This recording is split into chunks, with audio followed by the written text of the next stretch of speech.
everybody. Hope that everyone is doing well today.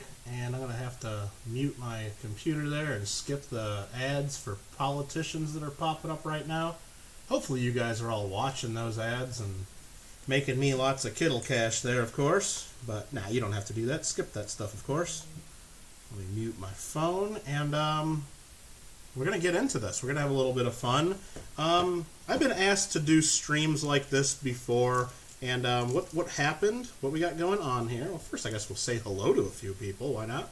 We could probably do that before we get right into it. Give people a chance to get settled and say hello at least. I know we got SoCal Box Breaks, a.k.a. Don Berry, a.k.a.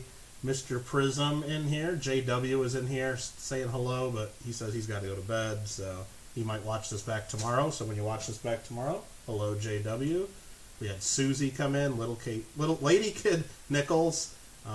Sharp Eye came in, said hello. Susie Q. Anna. Who else came in? Majestic. Rende, of course. Lincoln Central Coins. Kittle Sisters here. Farmer K's like, what's up? Mission Get Rich is here, of course. And Jonathan's here, too. So we got a few people here so far. So what we got going on here is about, what do we say, maybe about 3 hours ago, maybe 3.5 hours ago, I bought all these coins that are underneath my scope here. What we got here are 63 different certified Morgan silver dollars. And you're saying, look, I only see 1, 2, 3, 4, 5, 6, 7, 8. I only see 8 of them. What's going on? Well, remember, like, this stack has like 9 of them. This stack has like 12 of them. And they're stacked up. I mean, we're getting close to the camera here. So we're going to go through these. And I thought that, no joke, Mikey, really? You had some homemade grilled cheeseburgers and fries for dinner. Well, you're making me hungry already. And I already ate dinner. So how about that? So what I got going on here is I just figured, I just bought these a few hours ago. I drove over and met a friend that was selling a bunch of these and figured, you know what, it might be fun before I go through all of them and figure out what I even bought here. I don't even know all of them that are in here. I haven't even really looked at them that close. I just was offered the deal. The numbers sounded about right, so I went for it. And I figured instead of going through these and trying to price them out, figuring out what we have and what I'm going to sell them for, maybe you guys would want to just do this together and you could see the process. So I'll grab this first coin.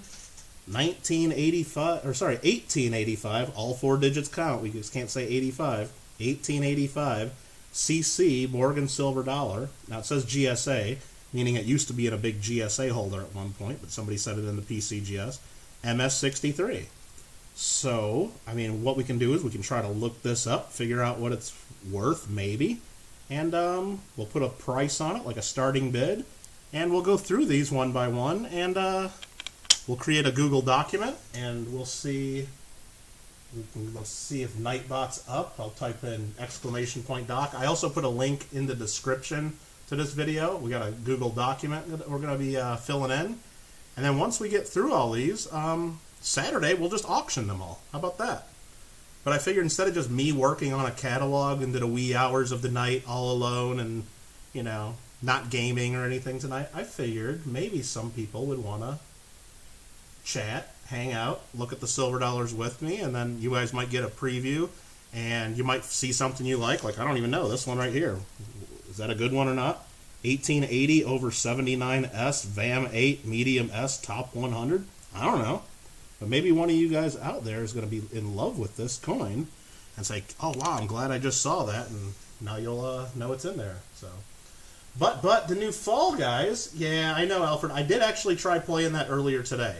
The new Fall Guys, and that's on my gaming channel. So I don't even know what's the link to my gaming channel. What is I think it's just !game. So if you're not part of my gaming channel, you wouldn't know about that. But I tried playing that earlier, Alfred, but it was the servers were down. So PlayStation was working fine, but I guess Fall Guys got overloaded with people trying. So yeah. So right now, if you go to that Google document, it's pretty darn empty.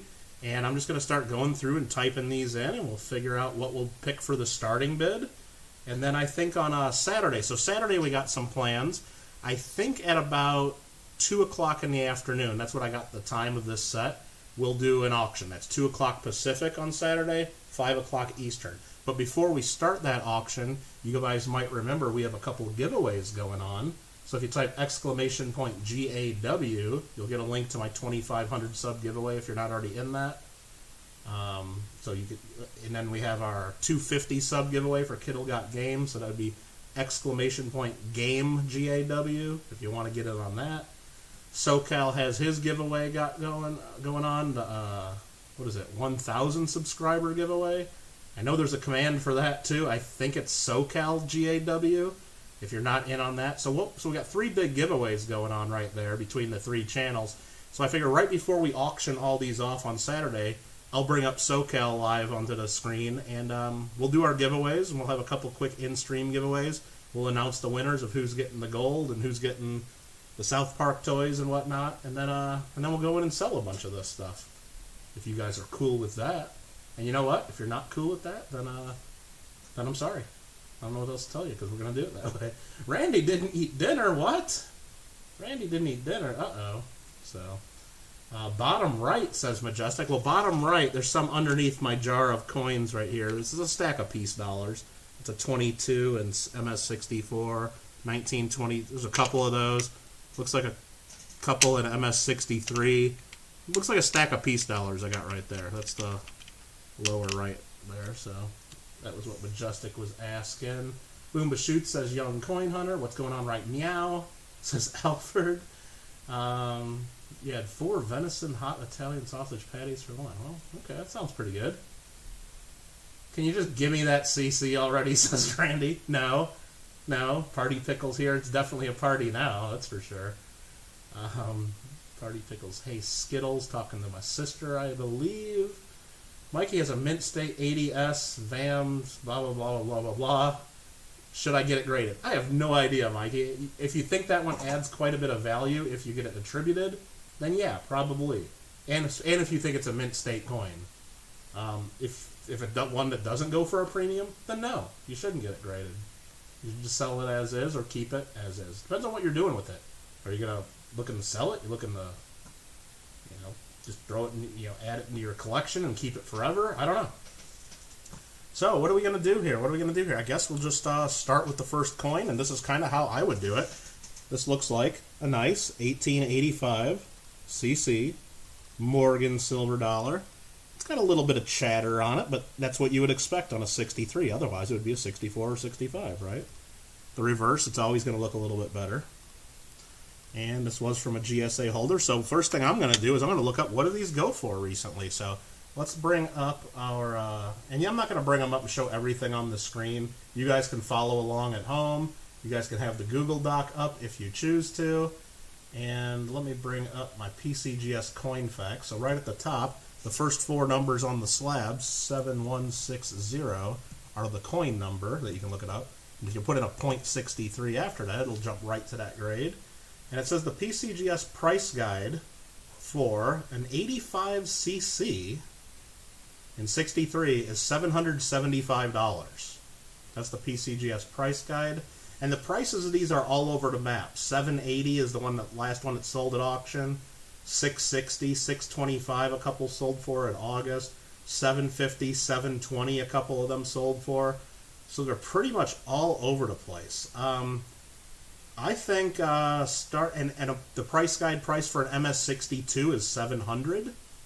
I think I'm going to do a starting bid of $700. We'll do it. The PCGS price guide price of 1 coin lower. So we'll start at $75 under PCGS price guide. That's what I'm thinking. On a coin of this value, I don't want to start it too low and have it not sell, or have it like only sell for the opening bids. So at a price of under $700, if no one's willing to pay $700 in an auction Saturday, I figure I'd rather just take my nice pretty white glove video like I usually do with the music, and then we'll flip it and we'll have the white glove video, and then I'll put it up on my website and actually wait until someone pays me retail. So that one is now on the Google Doc. And so when you're looking at the Google document, I'm just going to be putting them in here and in kind of the order we look at these. And then what I'm going to do is, after we're done with this stream, I'll kind of sort them out by date order and then give them lot numbers and, whatnot. I probably won't do something like that Says I paid over 640 for it. Yeah, I don't know. I just know the total I paid for everything. So if I paid that much for it, then yeah, I don't want to. I mean, I don't know. I just know that looking at the prices they're all selling for retail, I'm pretty sure I can get $750 for this coin, and otherwise, you know, I'll hang on to it. That's kind of what it looks like. SoCal says he will be a bidder on that one for sure. All right, cool. We're glad to hear it. And you know what? I'll also mention if anybody's interested, we'll take a look maybe at the. What can we also look at here? I was going to see. I was thinking about opening up the NGC price guide now, but that's just more of a pain in the butt. But I think this will be good enough. This will be good enough. And if we can't find good numbers on PCGS, I think we could probably look for look at eBay completed listings if we want. Mikey probably wants to watch because he doesn't have that kind of money. Well, maybe not that one. I probably picked the most expensive one in the whole batch. The next one we got here in this pile, 1890 CC Morgan in VG10. Nice even wear on both sides. No big spots or marks. It just looks like a real nice circulated example. So I'm going to look up the price of that one. Try to get a number on it. And 7198 is the coin number. 0.10 is the grade. And the PCGS price guide of this one is only $115. But the auction results are all over the map. One in May sold for as little as $99, but one in August just sold for $186. So they're all over the place. I think I'm just going to start it at $100. Nice round number. It should sell for that. If it doesn't, like I said, when I do my starting prices, I try to keep them low and fair. So where I think they're going to, sell for sure, and I think there should be multiple bidders at that price. But I do it at a price to where if there's not a bidder at that price, I'd rather not sell it. I'd rather keep it. So that's where we're going to start that one. And as we're doing this, if you guys want closer looks or more information on any of them, the shiny purdies, exactly, Albert, just let me know and we can slow down and we can go through it. The next one I had already written down ahead of time on the list was the other. There's only 3 CCs I think in this group, so I've just started out with those. Of course, the eye candy, the real cool ones. This is a real nice one, 1878 CC and MS62. This one's got kind of almost the beginnings of a proof-like field. Not quite even close enough to get a proof-like designation, but it's a real flashy white Morgan silver dollar for sure. So I have no idea what I even paid for it or anything, but I'm going to look it up. We'll go 7080.62, and the PCGS Coinfax is where I'm looking that one up. Yeah, man, I started out with the 700 coin. Well, of course, which one would you start out with? The $30 coin? I don't know. Okay, so we looked up 1878 CC. The PCGS price guide is $425, and price of these are all over the place. So I guess it depends on what they look like. Looks like most of them are falling in the $375 to $450 range. I know just because I was watching one on eBay, because the coin shop, Coins Plus, and if you're interested in that shop, that's where Don Barry's SoCal Box Breaks work. Exclamation point Coin Shop will give you their information. They just sold one of these in the exact same grade, PCGS MS62, on eBay this evening for $440. So, where do I want to start this one? I mean, this is a really nice one. I don't want to start it too cheap. You know what? MS61 price guide price is $385. I'll start it at $385, even though I still think that's too cheap, considering I just saw one that didn't even look as nice sell on eBay for $440. I guess I'll start it at $385 because, and again, at any lower than that, I don't want to sell it. I'll just put it on my website and let it sit there until the right buyer comes along. All right. Man, it's like, ha, whatever. All right, next up, I guess we'll just keep going through these piles, and I'll just keep adding these to the Google Sheet. 1898S. Well, if I can type correctly. And I think this is a better date. Morgan Dollar PCGS MS62. Peace dollars after that, next that. You want me to just get right into the peace dollars? I'll do that. No problem.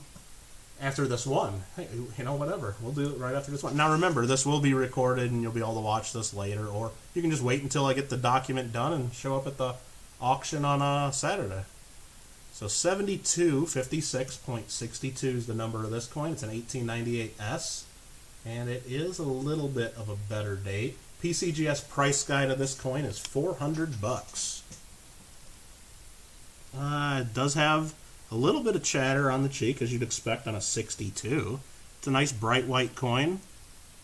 No issues that I can see. Really nice strike on the reverse. I think it's a really nice example for the grade. I mean, you usually think of a coin graded like a 62, and you're usually going to think that's a piece of crap, but that one's actually pretty good. Okay, PCGS price guide's $400. Prices on these kind of all over the place. Most of them are in the $325 to $400 range, from what I can see, whether they're PCGS or NGC graded. What should we start this one at? You know, I'm going to go on the, I don't know, shoot. Oh, let's go $340 for the starting price on that one. Again, that's one that I wouldn't mind having up on my website. Or taking the coin shows once California opens up and lets me go to coin shows again. So I think that's a good one to have. Oh, and look at that one. The next one we could have looked at. Look at that color. PCGS 62 deep mirror proof like right there. Wow. But Majestic doesn't want us to look at that. Majestic instead would rather we look at some piece dollars. So we're going to go ahead and do that. So right here we got 1922 piece dollar and MS64. Also we got another 1922 and MS64. Now some of these where I got two of them that are exactly the same, what I'm probably going to do is probably not list them separately. I'm probably going to list these together and just say that multiple are available. So if Majestic wins these and the bid say only goes up to $50, I don't know. I don't even know. Maybe we'll start it a little higher than that. I don't even know what we'll start it at. But let's just say the bidding goes. Let's just say the bidding goes to $60. I'll think optimistic. Then Majestic will have the option, if he's the winning bidder, to buy one of them or both of them. And if he doesn't want both of them, then if the price is high enough, I'd offer to the underbidder and give them both the good price. That's kind of how I do it when I got multiples of them. So, and then I also got a couple 1922s in MS. No, actually, this is different. This is a 1922 in MS63. So a point lower than the last one. There's a 1923 in MS63. Thought they were the same, but they're not. Two different dates. There's a 1923 in MS62. I need a YCH command. I could do that probably. I'm not going to do it right now, but I probably could. Especially if Young Coin Hunter emailed me to remind me to do that, if he's interested. But there's a 1922 in AU58 that has some dark toning on one side. And I'm knocking over rattlers. Oh, right there. We'll just jump right into that one because it was a piece dollar. 1923 in MS60 and a PCGS rattler slab. That's kind of cool. Even just got a hint of golden toning. And then there's a 1922D in AU58. I think there might be more piece dollars in here though. Yeah, there's one right here. A 1925 in MS60 in an old ANAX holder.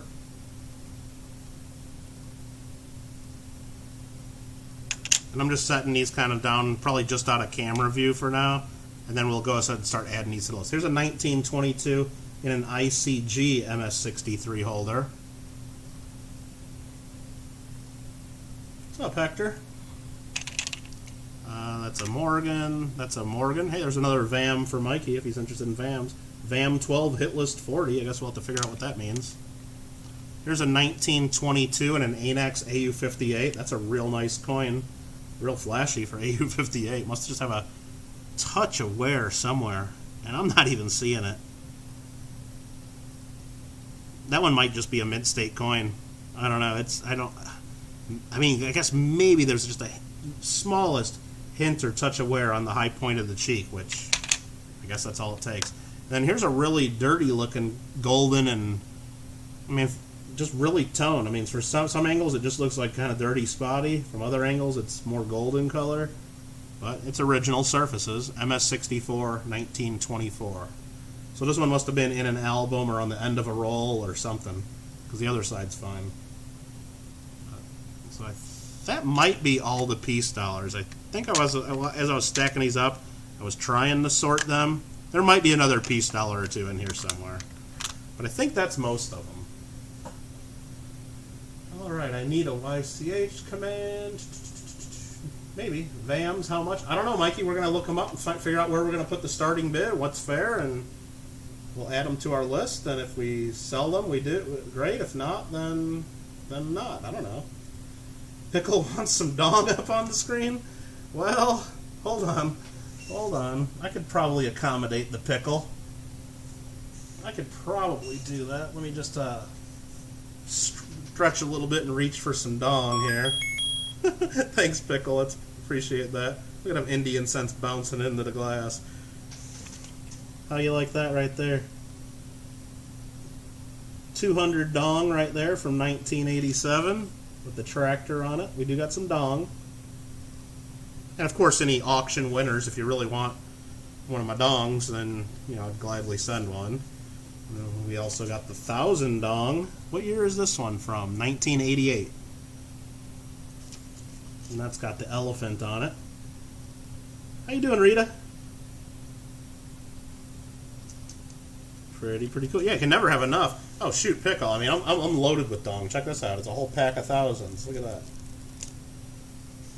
I'm pretty flush. We're good to go. We're good to go. Majestic wants to start out with the 1925. Well, where the hell's the 1925? Do I have a 1925 in MS64? I don't see one. I got a 1925 in MS60. Is that the one you were seeing there, Majestic? I got a 1924 in MS64. And these are all 1922s. I'm just trying to order that. That's a 23. And I know I'm probably just off the bottom of the camera there, so sorry about that, but I'm just stacking up, There's all 22s. There's a couple 23s, a 63 and a 62, and an MS60 and a Rattler, and I got one 22D. Yeah, and that's the only 24 and the only 25 that I got. So, 64, 64. So this one here, the MS64, the dirty slash, again, you can make it look really ugly. That's why I like to do videos. This is a good example. This is why I do videos of coins. You can get an angle where maybe it looks kind of ugly, or you can get an angle where it's not quite as... the gold color starts popping. So if you do a video, the buyer gets to see all angles, and they're probably not going to be too surprised when they get it, or at least it won't be a negative surprise, and that's why I like to do videos of coins, because one picture is not enough for most coins. So let's look that up. Let's go ahead and add it to our list first. 1924 piece dollar ANAX MS64. And again, you guys can follow along as I fill out the Google document if you want. And if you want to check my math and my numbers and all that, it's just exclamation point doc, I think, DOC. And what does a 1924 MS64 Morgan go? Or sorry, 1924 MS64 piece dollar go for? I'm thinking they go for around 50 bucks at the very lowest. They probably sell for closer to 60 bucks retail. I just know wholesale, maybe in the $50 to $55 range. I mean, I know 1924 is a common date. Maybe if Don's still listening, he knows what common date these dollars go for. I can look it up in PCGS, but that ain't really going to tell us too much. I mean, I'll look up 1923 since I got the number here and I know they're the same prices. So if I look up 1923, that's coin number 7360. 7360. And it's not letting me type that in. 7360. There we go. And actually, I'll just go over to the 1924 coin, so we're actually looking at a 1924. Just tab over a couple times in here.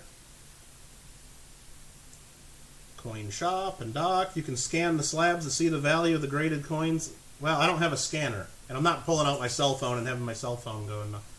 It's faster for me just to type it into the screen. That's faster for me, Mikey. But if it's faster for you guys to scan them, then so be it. So, for example, Majestic, when I look up a 1924 MS64 piece dollar on PCGS, they say that the PCGS guide price is $60, but there's ones that sold. Here's the last 5 auctions: $130, $111, $75, $156, and $45.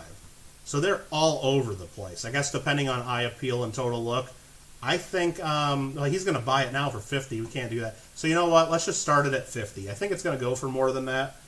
He said SoCal just says 58 to 62 at the coin store. So I'm starting that one way too low. I already said $50, but I messed up. So Majestic, make sure you're there to bid on that one. Hopefully you're not the only bidder on that one because I just screwed that up, I'm sure. Let's start adding these other ones. I got 2 1922. You know, I'm just going to type them both in there, screw it. 1922 piece dollar, PCGS MS64. Copy, and then copy that in there. And what are we going to do on those? Again, those are all over the place, I'm sure. Yeah, and I just looked up, Majestic, just so you know, I just looked up a wholesale buyer online. I could sell MS64 Morgan dollars sight unseen to the guy and put them in the mail, and I get $54 each for them. So starting them at $50 is way too low. But I'll leave that one there just because I know you like that one. But the other MS64s, like these next 2 that I just added to the list, I'm going to start those at I'll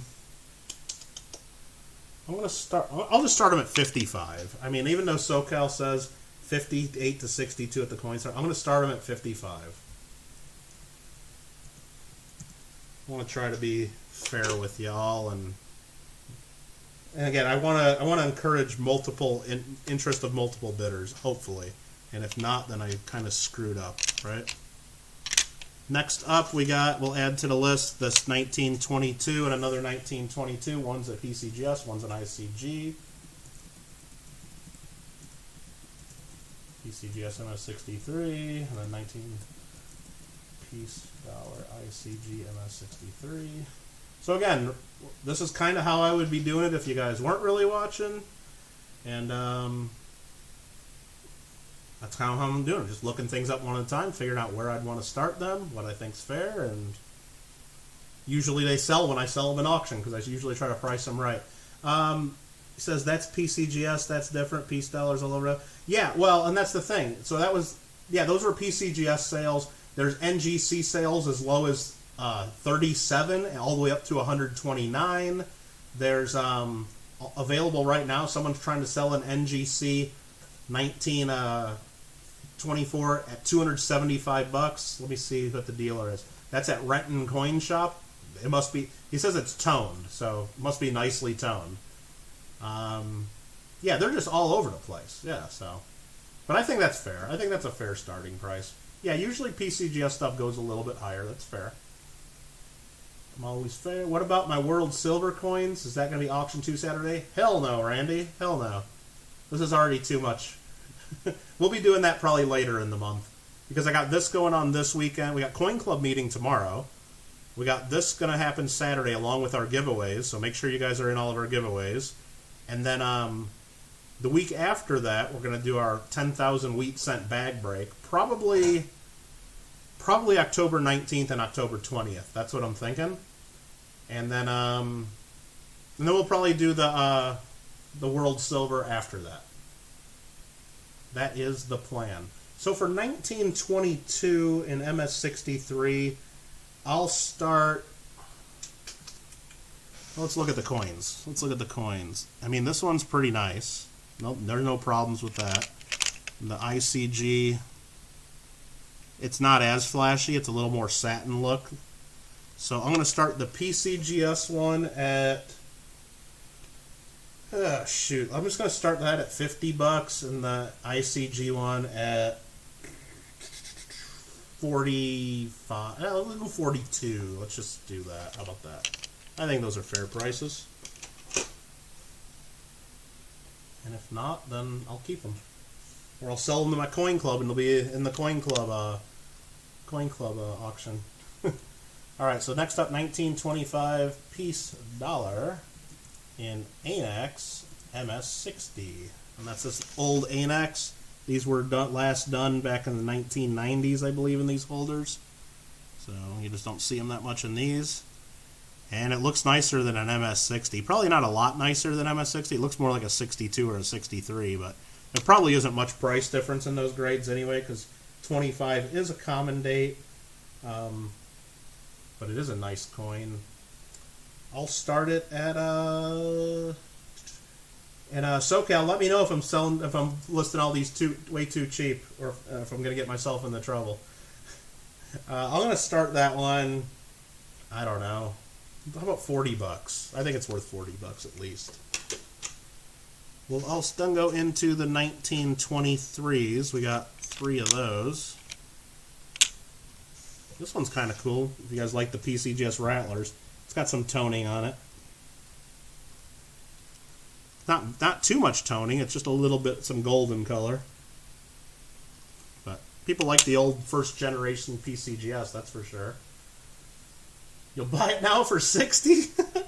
Well, Majestic, if you don't, I mean, wait till the auction. I got to do it that way because not everybody's even watching live now. Somebody might watch it tomorrow morning or Saturday morning.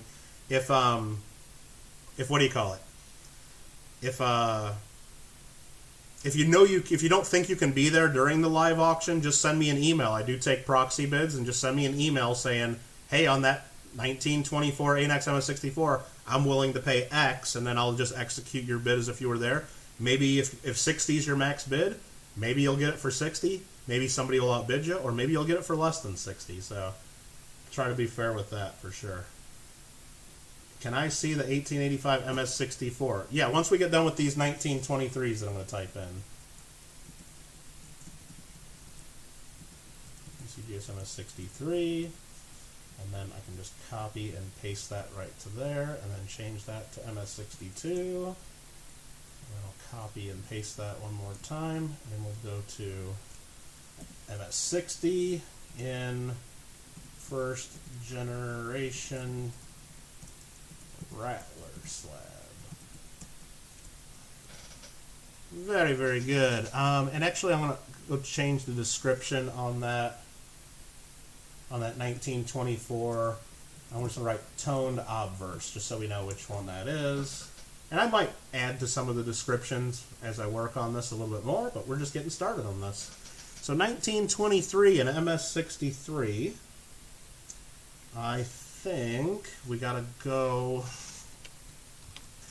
I mean, that's pretty nice looking. Then we got a 62. That's pretty flashy. It just has some more hits on the cheek than the 62. So I think both are pretty accurately graded. And then the Rattler slab, this looks more like an MS63 than an MS60. Now remember, MS60 is a grade they don't use very much anymore.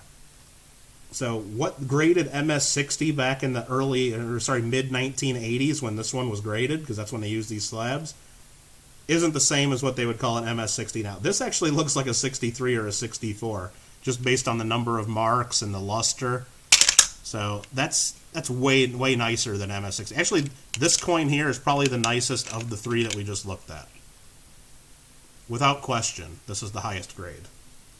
So this is the kind of coin where, if it was more valuable, I would send this to CAC, because they'd put a gold sticker on this, and then I could probably get $150 to $200 for it, just because people pay crazy money for coins with gold stickers. And you know what? Now that I'm saying that aloud, that's probably not a bad idea, because it doesn't cost that much to send them into CAC and to do that. But we'll offer them here first. So what I'm going to do is I'm going to say, let's just do, what are we going to do? What am I going to do with you guys? I'm just going to go on the 63. We'll price that at 46. The 62 we'll price at 40, and then the 1923 and the Rattler.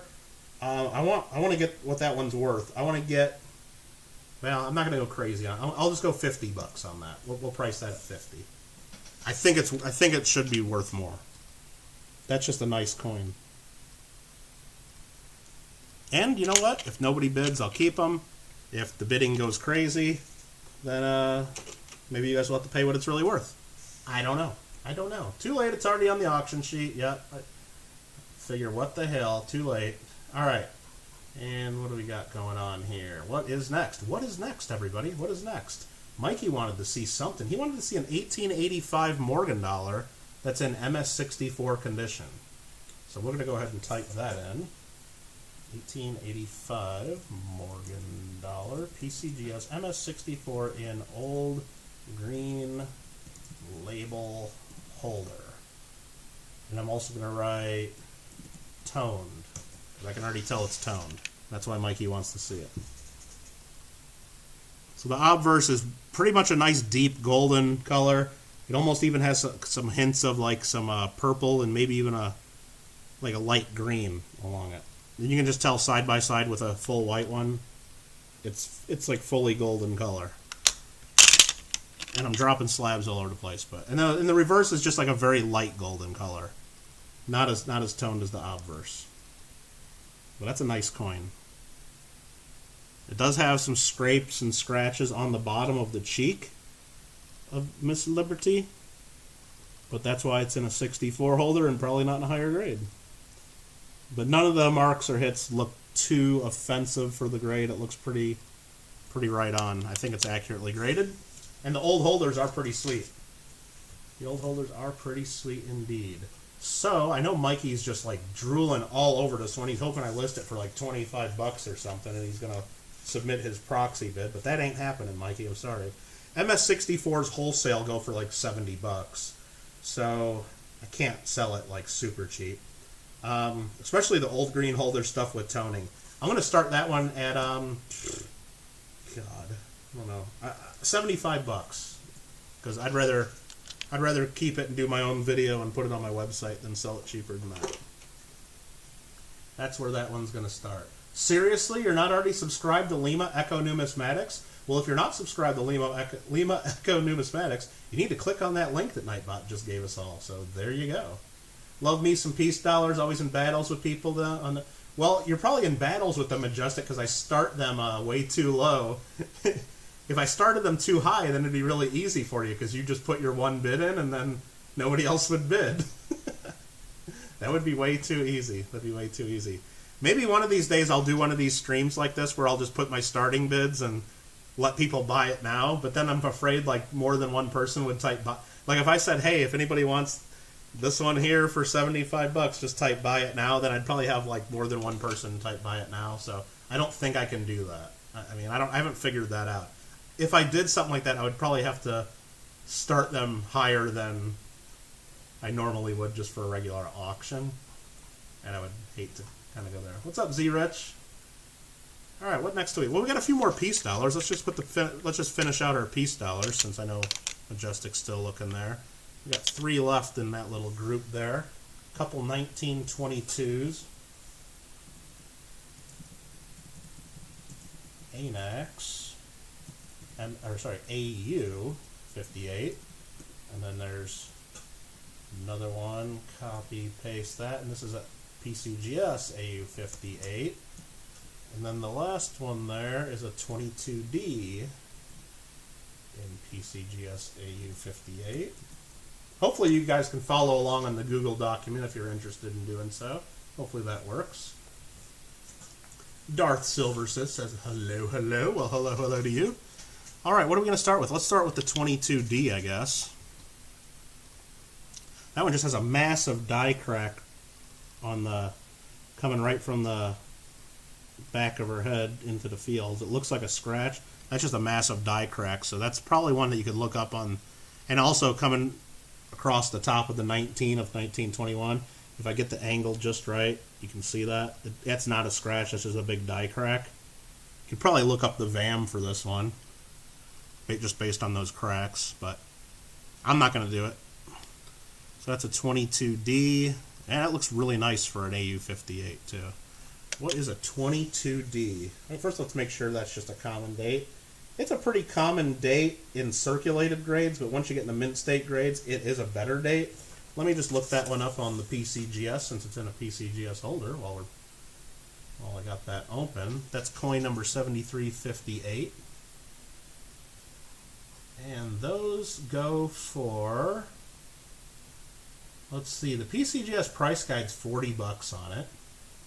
They sell all over the place. As low, there's one listed here at $17, but that was back in 2007. It's just, and the last one it sold was 2014, so the auction prices aren't going to tell us anything. Apparently not that many of these go to auction in AU58, but just based on the total look and how flashy and nice that coin is, and how there's some die cracks on it, I'll start it, shoot, what am I going to start this at?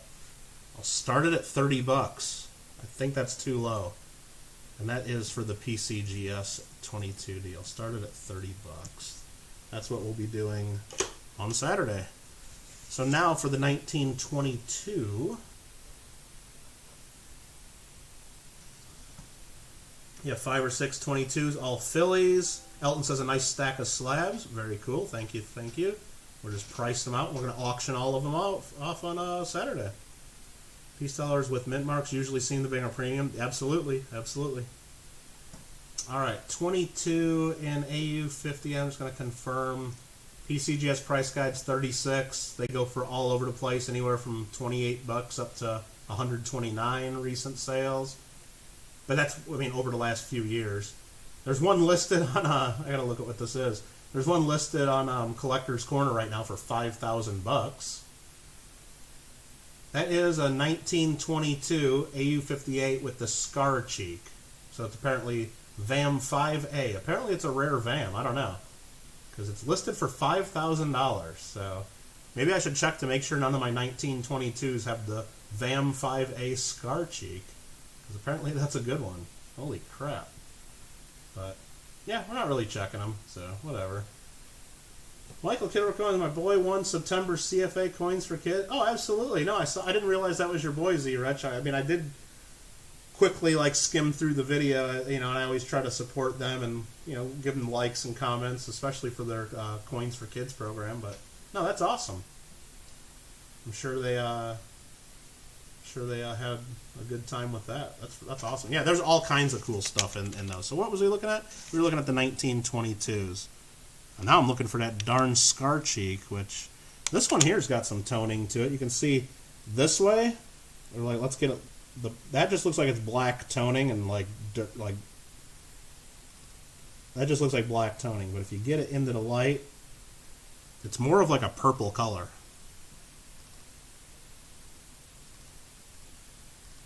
I mean, and then the whole reverse is pretty much golden.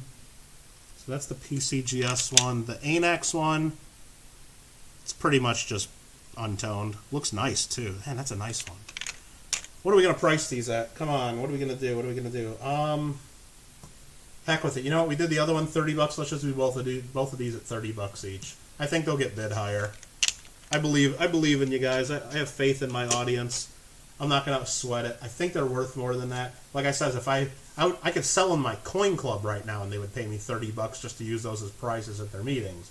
But I think they're worth more than that. Your LCS is called Collector's Corner? Oh, that's pretty cool. That's pretty cool. Literally one display case of coins.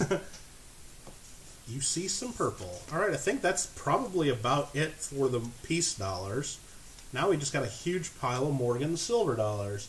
I don't know if anybody likes Morgan silver dollars, but that's what we got here. The oldest coin that I have, Anna, the oldest one I have right now is probably my 440 BC Athenian owl coin. That's probably my oldest one right now. And actually, let me try to do this. Am I going to ruin my stream if I actually try to do this? Let's try to do this. Let's go for it, right? We're going to go for it, Anna. I'm going for it. We're going to do it. You ready? You ready for this? Right there. That's probably my oldest one. Minted between 440 and 404 BC. The Athens Attica Tetradrachm. It's an NGC AU. And it's got the owl, the Athenian owl. Real nice example. So that's the oldest coin I think I have right now. So yeah, about 2,500 years old. So there we go. How you like them apples? Mikey wants that coin. That's a tough coin. Well, they're not really a tough coin. It's not hard to get the Athenian owls because remember, ancient Greece was like a big deal. They made a lot of coins. They're finding hordes of them all the time. It's hard to find a nice one like as nice as that, but you can find lower end ones that aren't as centered, ones that are lower condition. They still cost several $100s for sure. Randy, that's silver. That is made of silver. 17 grams of silver. And it's pretty high purity silver, too. I don't know the exact purity. I don't think it's like 4 nines or anything, but it's pretty high purity silver. So, pretty sweet stuff. Let's see. You got a George III half crown. Thanks for... Absolutely. I think I got a video of it on my channel somewhere, too, if you search for that. Nice little old silver ancient. I think that's the only ancient coin I got right now. So, I think we need to start getting back into some Morgan dollars. So let's just start knocking these piles down. How about a deep mirror proof-like? We'll get it into the light so you can see that it's like a mirror. And then we'll get it to where you can see like the dark, you know, because it's like a mirror.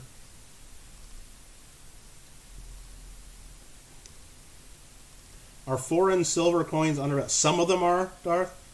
Because remember, when you're dealing with Morgan silver dollars like this, man, that reverse is just so pretty. Look at that. Looks like a proof, doesn't it? Well, that's why they call them proof-like. Yeah, that's just... Oh, man, look at that reflection. Yeah, because remember, Morgan silver dollars, the U.S. has a huge collector's base. Lots of people collect those. They're American. When you're talking about the different countries of the world, I mean, if it's a real popular type, one that's like that Athenian owl, for example, one that's more recognizable, or ones that just have really special designs that people would really want, then yeah, those ones are going to be more higher demand. But if you're just talking about random countries, people might collect just one example and they don't care what date it is, but there's very few collectors that collect all the different dates of all the different countries, and it's just too many coins. And especially if you're talking about the United States market. If you go over to that country, the coins might have some more value, but maybe, I don't know. So 1885 Morgan dollar, PCGS MS62 DMPL. What the heck are we going to price this at? It does have the DMPL designation on it. That is very important. But what's a regular 85? 85 is pretty much just a common date, but with DMPL, let's look this sucker up. Let's not guess at it. So again, the coin number, just so you guys know, you can look this up in PCGS Coinfax, I guess, or if you have the app on your phone, you scan the barcode. I don't like doing that. I just don't like looking at all this stuff on my phone. I'm on my computer right now. So what you can do is you go to PCGS Coinfax, or if on your app on your phone, you can type 97,159. That'll bring up the page for 85 Morgan dollar in deep near proof like. 7159 brings it up, just a regular one, but the 97,159 brings up the DMPL page. Now, if you type in 97159.62, it'll bring up that page and the price guide right to MS62, so you don't have to go find the grade. It just pops right to it. All right, so the PCGS price guide for a 62 deep mirror proof like is only $185.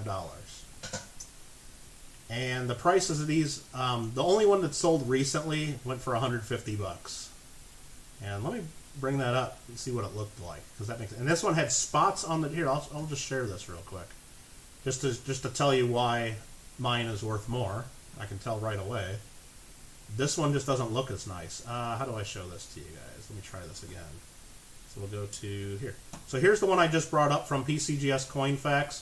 This one sold back in August 2019, so a year ago, $150, and it has a couple spots on the cheek, really scratched up, screwed up fields, and the reverse had a big scratch along the eagle's breast, and it just looked like hell. It didn't look great. I don't like this coin that much. I like mine way better, and we'll just show it again. Mine doesn't have big spots on the cheek. Sure, there's marks and hits and scratches all over, but it doesn't have big black spots on the cheek. It's got nice golden toning around the rim that makes it look even a little darker than it is, which is kind of cool. Really flat. Look at you're looking at my camera in the mirror there, just like crazy, isn't it? And the reverse has like almost has the cameo look, real frosty. So this one should sell for more than 150 bucks in my opinion, but I'm gonna start it at 150 bucks on my sheet there, I believe. I think that's probably because I'd rather keep it than sell it for less than it's worth. And PCGS price guide again was 185, I believe. On that one, let me double check that.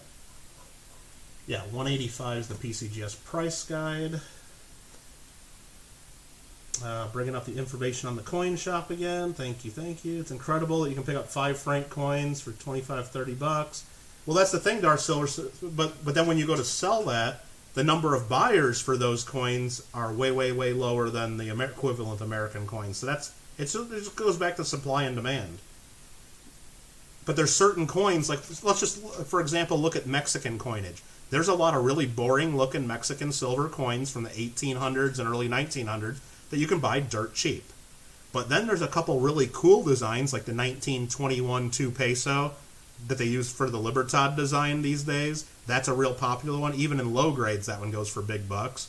Or the Caballito pesos, those go for big bucks just because the design is pretty badass. So if you can get a really cool looking world silver coin that as soon as you show it to somebody, even if they're not aware of it, they're like, oh, that's cool, I want one of those now. Then that's the kind of coin that's going to have high value and be more competitive and have more long-term value. If it's just some average looking where it just has maybe like just some boring design they've used for hundreds of years or whatever, then the average collector is going to look at that and go, okay, so what? It's another little French coin or another little German coin, whatever. But if the design is there and special, then those are the ones that I go for or try to find more. All right, let's see. What do we got? Like all seeded dollar? Yeah, pretty much. Because there's a lot of collectors of the United States stuff. There's not a lot of nice seeded dollars around. And even the lower grade ones. And there's a lot of people doing typesets, and they need those for typesets. And there's a lot of people that can't afford a $500-600 XF example or an $800 AU example. They're willing to take a cheap one, even if it has problems, for 300 bucks. And then there's also a market for even ones with holes in them that are really screwed up that maybe go for 150 to 200 bucks. There's a big market for those too, because there's a lot of collectors that won't spend the 200-300 bucks, but if you can find one for 100 to 200, they're all over it just to fill that spot in their album. Like if I had a seeded dollar right now that was all banged up, even if it had like a big chunk in the rim or a hole in it, and I was starting it at 100 bucks, I'd have bids all over the place of people trying to fill their albums. But I don't have it. They sell too quick. They're gone instantly. On an 1830 seeded half for 50 bucks. 1:35 a.m. says Rita. Good night. Well, good night to you. The ancient silver Roman you bought for 20 bucks. That's awesome, Mikey. All right, let's keep going on this. 1884 O MS63. Just a nice bright white silver coin. Morgan dollar PCGS MS63. All right, so I know for sure this is a common date, and it's a pretty common looking coin. Just a bright white, flashy example. Nothing super special about it, and it's an MS63. So I need to kind of figure out, what are we going to start MS63 coins that are common? What are we going to start MS64 coins common? And I want to kind of try to be consistent across the board. So I'm looking at my list here. We've already got a bunch of peace dollars in there, which I guess we've already priced those, and I probably already messed up the pricing on those because I didn't really think about it. I think MS63 common dates, we're going to price, let's price them at, let me just take a look at some numbers here, look at a couple on CoinFacts. I know they're going up in value because the demand on them is just going up. People are buying them up. Like if you look at wholesale numbers and what dealers are paying. I'm going to price it. I mean, I know Don said they're selling them for like 65 or I don't even know. I'm going to price the MS63s at 60 and I'm going to price MS64s at 70, which I think is low on both of those. But we'll just go ahead and put that at 60 bucks. And when we get to the common ones, that's what we'll price them at. let's get these next two up here. Here's an 1889-0. Sorry, 1899-0. PCGS MS63. Oops, put that in the wrong box. We'll just delete one row, make that look nicer. 1899-0. It's pretty much a common date. It might be a little slightly better. Just want to make sure it doesn't have the micro O on the reverse. It doesn't. This looks like a nice, average, circulated, nice Morgan. Again, we'll price it at 60 bucks. It is a little bit better than an average one. A little better than a super common date. Sending 500 for all the piece dollars. What the heck did all those add up to at my starting bid? I'm just curious. Let's highlight those and it'll give me a sum. Sum of those that we put in there is 428, and then we had 3 more for. Nah, the starting bids are 518 bucks on those piece dollars we put in, so you're just a little bit under that. A little bit under that, Majestic, but I can't sell those to you right now, though. That's not fair to everybody. All right, next up, 1921 Morgan. Trying to type here. PCGS MS63. This one's semi-proof, like, for sure. I mean, it's got pretty reflective field to it. You can kind of see that when I get it just right, I guess. I don't know. Maybe you can. Maybe you can. But yeah, this is a really nice one for the grade. That one I'm going to price. 21s usually go a little bit differently. I'm going to price that one at 50. A little bit less than the other 63s. But that's a nice one. Did we get through a whole pile there? I think we did, didn't we? This one wants to get out of the way, so let's just go to this one next. Look at that toning. That's deep toning there. Kind of dark toning, but again, you get it into the light. There's some color there. I wouldn't say it's a beautiful color, but it's original toning, original services. And the reverse is untoned. Pretty cool. Uh-oh. My chat hasn't been moving because I haven't had it on live chat and it's kind of stuck, so let me take a look at this. Oh, you got another question. Okay, I saw that. No problem. I know it's a complicated question, or at least requires a complicated. What do I think silver would be worth in an SHTF situation? Probably not very much, Darth Silversmith. Or Silver Sith, I should say. Probably not very worth. Because really, if the world was going crazy to where nobody wanted our paper money and governments collapsed and people were out there fighting for their lives, and you show up at my front door demanding, like, food because your family's starving, do you really think I want your little stupid pieces of silver? How the hell is that going to help me? No, I want my food rather than I want your silver. I can't do anything with your silver. So you might want to trade me some medicine or trade me, like, I mean, a thing of salt would be worth more than a Morgan dollar at that point. Salt's more important to survival than a silver dollar. So I don't think it'd be worth anything. But I know there's people that stack their silver hoping it's going to be useful someday if the governments collapse, and I don't think it's going to be worth anything. You should be stockpiling medicine and food and things like that if that's something you believe in. I don't know. Anyway, so this is an 1884-0 Morgan dollar, PCGS MS64. That too is a common date, and we're going to put toned on that one. Toned obverse, we'll just mark that one as, so we know which one it is if we get multiples. Not toned observer, toned obverse.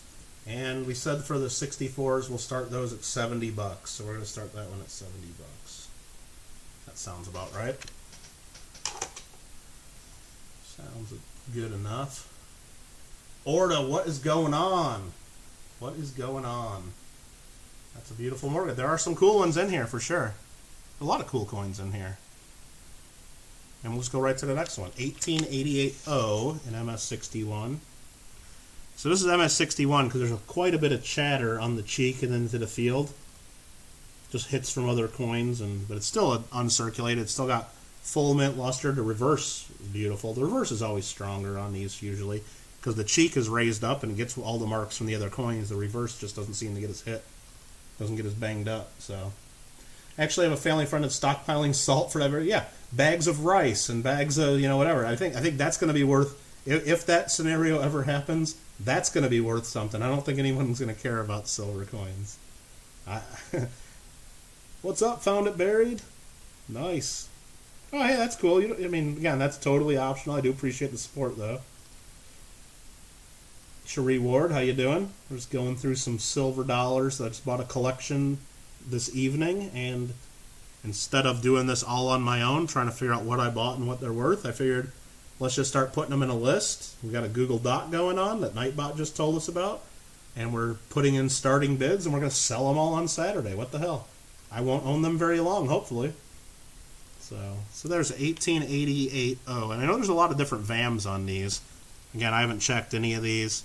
The one I know of right off the bat is the Hot Lips. That's not a Hot Lips, so that's, I guess, the only one I really know without looking them up. So we're just going to type in 1888 Morgan dollar PCGS MS61.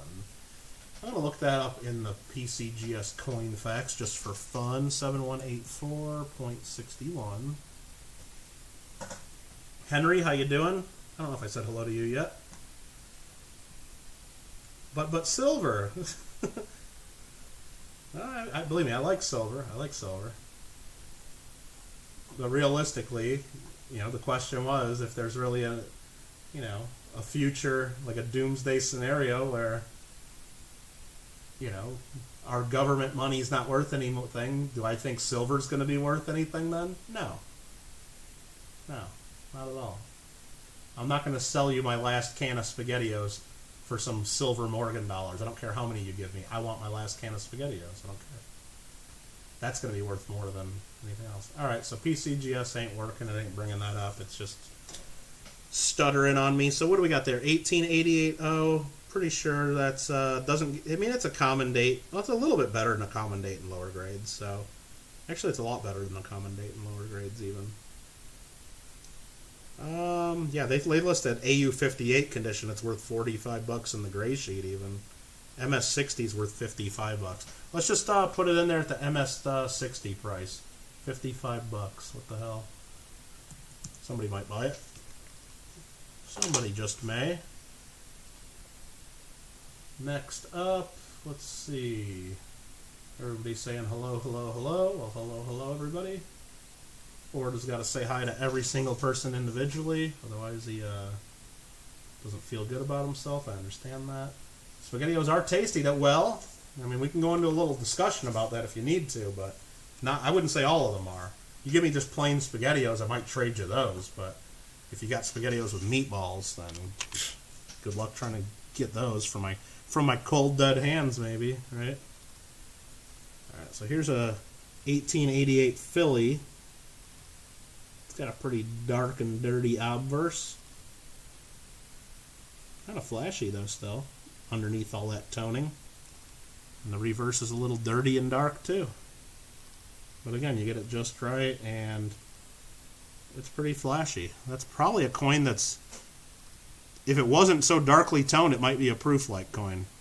It's got a, underneath that toning, it's pretty reflective. So that's an 1888. I guess we got to type these in the list. Hopefully I'm not skipping any. I'll double check all this when we're done. And 1888 Morgan dollar PCGS AU58 toned. We'll just say. What do we got going on there? LOL City Kittle. These are all my friends. All right, Orda. All right. Meatballs are worth going. Well, yeah. I mean, exactly. The sliced franks, you can have those too. You can have the sliced franks all you want, but don't take my meatballs. 1888. I'm gonna say that. Let's just put that in there at, I don't know. We'll just go low on that one because I don't know. Let's just do $40. $40. I think that's low. I mean, the damn cost of grading on these is $25 to $35 a coin. You got a whole trailer full for peace dollars? Majestic, I don't know about that. Yeah, you'll ship me a whole, a whole case of them from Amazon, probably. Gotta stand for something, says Shree. Absolutely. Gonna stack up on some double doubles. There you go, Henry. I don't know if those hold up very well long term, so I don't know. They wouldn't last very long term in my house anyway, though. Got a bunch of double doubles laying around. So there's a nice one, 1881S with some toning. Again, it's some angles it's just going to look like dark toning, but there is blue and green in there and some purple. There's some nice color in there.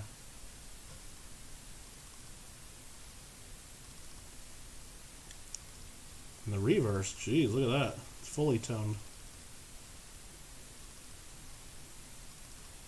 And I probably should have plugged in my better camera too, but this is just giving an idea. I'll have the better camera available during the live auction, I guess. If anybody wants real close looks.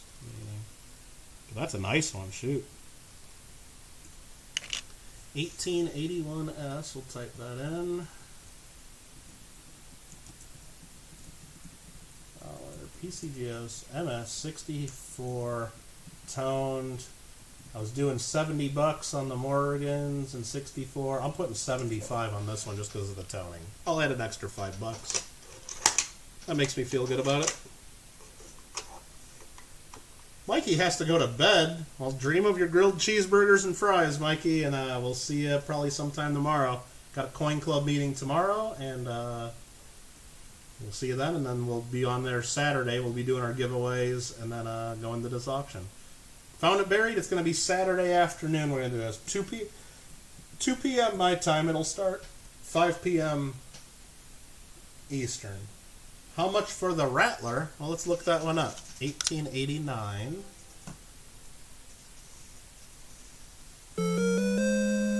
Corey W. just subscribed. Well, thanks, Corey W. 1899 Morgan dollar PCGS MS63. Trying to type that in first generation Rattler slab. Let's look that one up. Is 1899 a good date? Well, shoot, yeah, it is. I gotta look that one up on PCGS and hope it's working. 7258. That didn't work. 7258. I typed it wrong. And I typed it wrong again. 7258. There we go. I keep spelling it wrong. All right. 7258 and MS63. The PCGS price guide on this coin is $285. So yeah, it's definitely a better date. Let's see. And in the PCGS first generation Rattler, I mean, let's look at the coin. I think it's accurately graded. Sometimes you find these earlier slabs and it's clearly an undergraded coin or one that would grade higher today. It's got just enough hits and marks on the cheek. I think it's an MS63. It's not, I mean, possibly it could be called an MS64, but it's not an obvious undergraded coin. So I think it's fair as an MS63. PCGS price guide $285, and the prices are all over the place. These things sell from $260 to $350. They're all over the place. J-Raj, 83, subscribed. Well, hey, appreciate that. Treasure Woman, hello. I didn't say hello to you. You like 99s. Yeah, so yeah, PCGS guide on that's $285. I think I'm just going to start it there. I think it's worth more in the Rattler, though. I think it's worth a premium. But I'll start it at the PCGS price. Because, I mean, even if I look it up in the gray sheet bid wholesale on these is $260. So, you know what? I'll split the difference. I'll go $275. I'll go just between the gray sheet and PCGS. We'll start that one at $275 on Saturday. So there, how you like that? Well, here we got a couple 1887s we can look up together. One of them is an 1887 PCGS MS64. Real bright white flashy coin. Tons and tons of cartwheel luster on this. Beautiful piece. And then the NGC 63 is a toned coin. Wow, look at that, some golden color. It turns almost pink and purple along the rim. In the black slab, those are kind of fun. The reverse, got more color and more toning. Yeah, that's pretty cool. So let's look those up. We'll take a look at those. And again, if you see anything that you really know you want to bid on, especially if you see, wow, Kittle, you priced that initial bid way too low, I'm totally going to be buying that, or at least putting bids in on Saturday. Unfortunately, I don't know if I can be there Saturday, or maybe you're just afraid you're going to miss it. You can send me an email telling me, hey, that $18.99 Morgan in the PCGS MS63 Rattler slab with the opening bid of $275, I'm willing to pay X on that. Go ahead and send me that before we do the live auction on Saturday. And if you're not there, I'll put the bid in for you. I'll, of course, start you at $275. But if Henry says, I want that all costs, I'll pay $400 for it. I'll say, Henry, we have an opening. I won't even say it's Henry bidding. I'll say we have an opening bid of $275.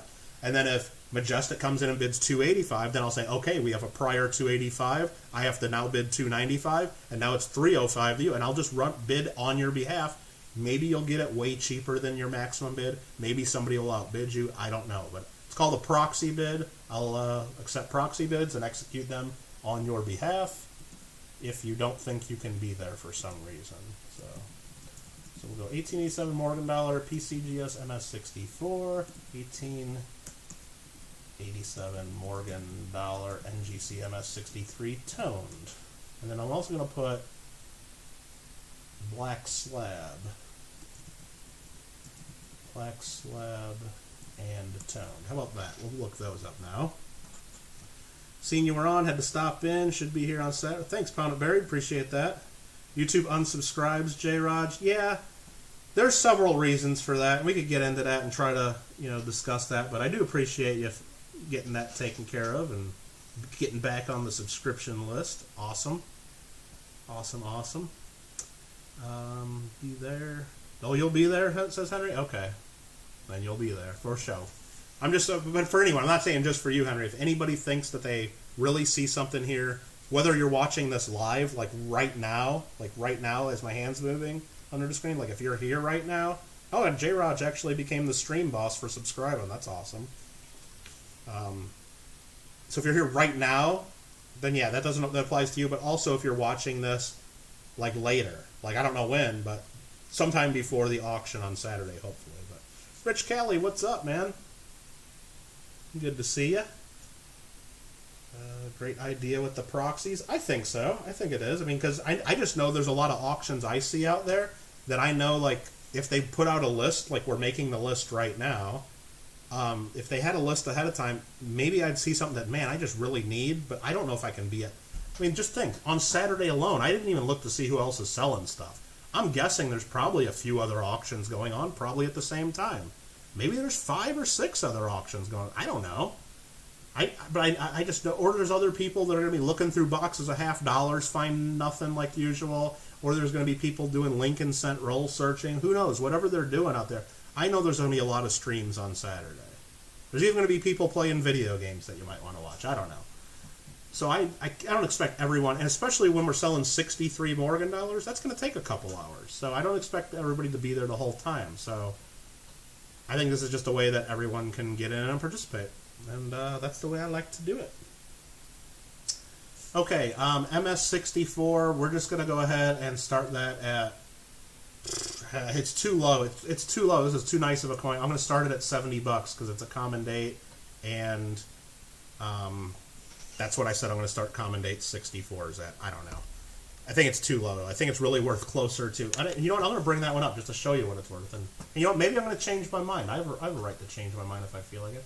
All right, I'm bringing up 87 Morgan, PCGS. Let's take a look at this together. There we go, 1887 Morgan. We'll go down to MS64. Their price guide's $80 and going up. But here's the last ones that sold. 100, 105, 360, 470. Even the NGCs, 99, 108, 204, 50. So they're all over the place. But it looks pretty clear that that's worth $80 to $100. And I priced it at 70. And MS63 is worth more than $70 in most cases. I don't know. Do I want to keep that at 70 or not? It's probably too low. Anna's putting the eyes in. Anna, I'm crazy, she says. Muscle Shell, what happened? What happened, Muscle Shell? It's a mystery. It's a mystery. I know that. This is going to be an all slab type. Yeah, at about 7 o'clock, 6:30, 7 o'clock tonight, I drove, I don't know, almost an hour away, met up a customer, was offering silver dollars for sale. I bought all of them, handed over the cash, they handed me the coins. So yeah, it was probably about 4 hours ago I bought all these 63 Morgan and Peace dollars all slabbed, and I figured instead of going through all those on my own and trying to do something with them over the next several months, I figured heck with it, let's fire up a live stream, we'll go through these and look at them all together, because that's what I would be doing tonight anyway. And yeah, and then I figured as we're pricing them, we'll just come up with what a minimum bid would be on them, and we'll auction them all on Saturday. So there we go. That's what it's going to be. So yeah, I guess, shoot. I already said I was going to do 70. Yeah, we'll start that at $70. How with it? I think it'll go for more. I hope it does.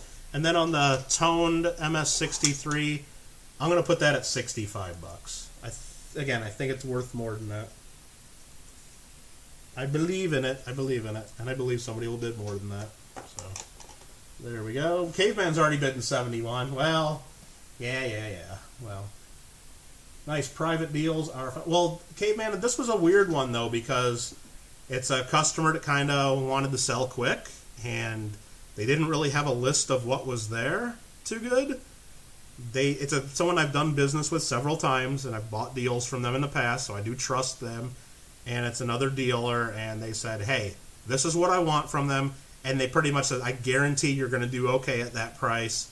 It's a real fair price and below the going rate. So, and there's some good ones in there. Like the first coin that we looked up today it's actually the second coin on our list, 1885cc. And he told me there was a couple CCs, some good ones. I mean, that's a 700. It's actually probably worth closer to 800. We're going to start it at 700 on Saturday.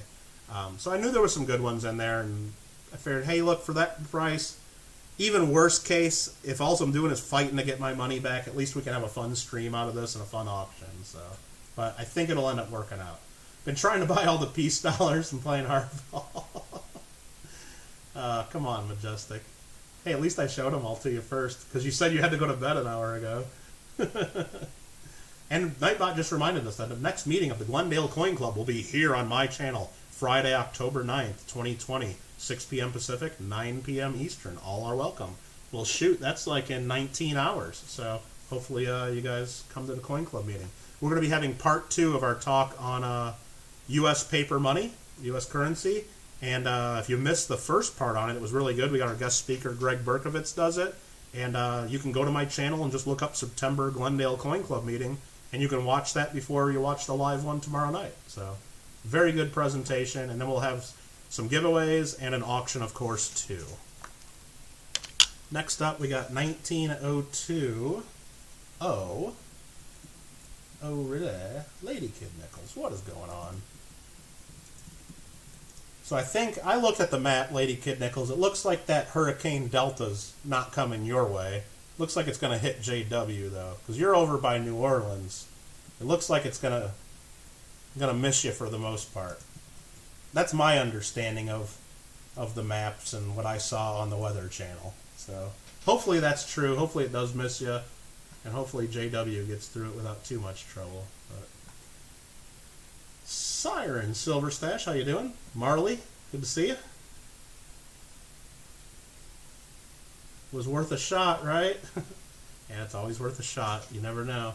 The problem is, even though Majestic's awesome and everything, and I'd love just to hook him up, and problem is, if I do that, I'm probably going to get some hate mail from all the others who watch this between the time we end the stream, probably sometime tomorrow morning, when they say, holy crap, I went to bed a little too early because I didn't realize Kittle had an auction preview going on. Well, I didn't realize I had an auction preview going on until about an hour before I started doing it.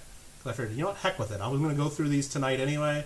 People are probably wondering why I'm not playing video games on my video game channel. Well, this is why, because I'm looking through a big hoard of silver dollars we just bought. And, shoot, while we're going through and showing them off, I know people are going to ask to buy some of them, so we might as well just do an auction too, right? So that's what we're doing. So 19020, that's again a common date. MS64s, we said we're pricing those starting at $70, even though they are worth more than that. And that's just a nice, bright white, flashy example.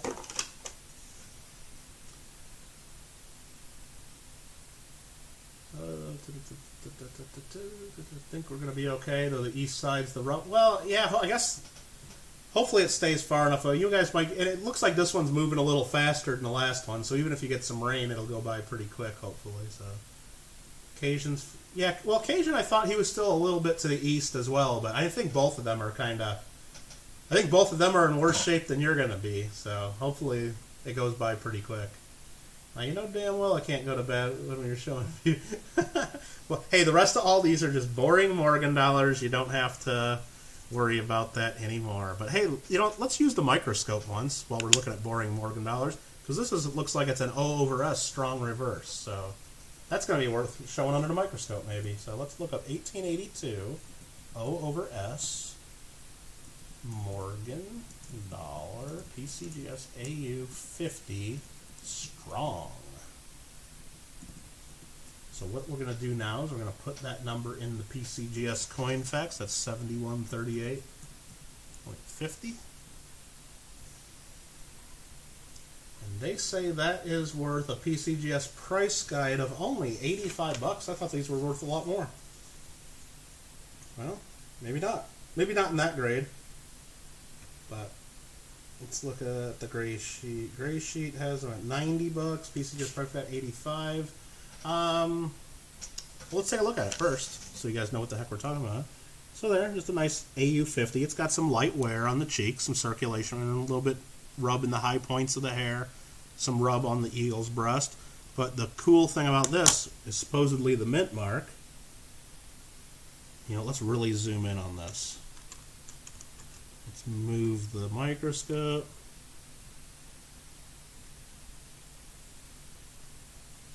Can we get that to show at least? You guys want full screen. You want the extreme close-up. I know it. Boom, extreme close-up. Check that bad boy out. You got an S. See the S in the very center of the O mint mark? You can see it. I can see it, everybody. Come on, guys. You can see that. O over S mint mark. Strong reverse. Very popular variety. And boom. What are we going to sell it for, though? Let's start it at... It's worth more than this. Let's start it at 75 bucks. What the hell? It's an 1882. 1882, Lady Kid Nichols. Let's start it at 75 bucks. What the hell? And if you guys aren't following along, we do have a Google document we're typing all these into.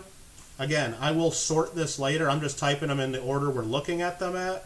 And I will sort them. We'll start with the 1878, and we'll go all the way to the piece dollars at the end of the auction. We'll just do them in date order. So I will sort this out. I don't have the lot. That's why I don't have the lot numbers on them yet. I'm not just going to do them in the random order we're looking at them. I'm going to put them in date order for the auction, of course. So, but yeah, that's a pretty cool variety, and it is worth more than that. But I don't know. It's fun. It's a cool one. All right, we priced it. We priced it. Good. What is next? You want to look at? Let's just go into this pile. 1890S.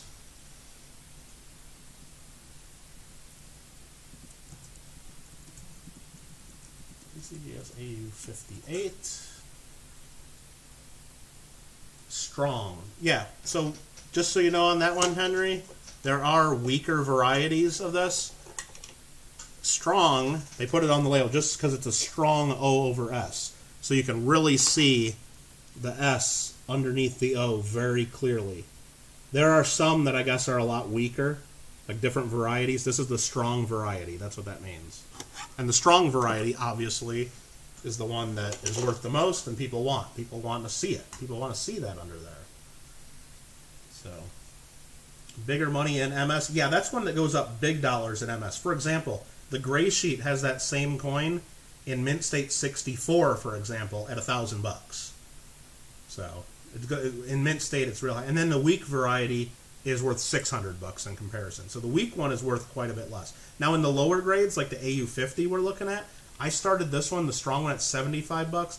If it was the weak one, we'd start it maybe at $60. So they're not that much of a difference.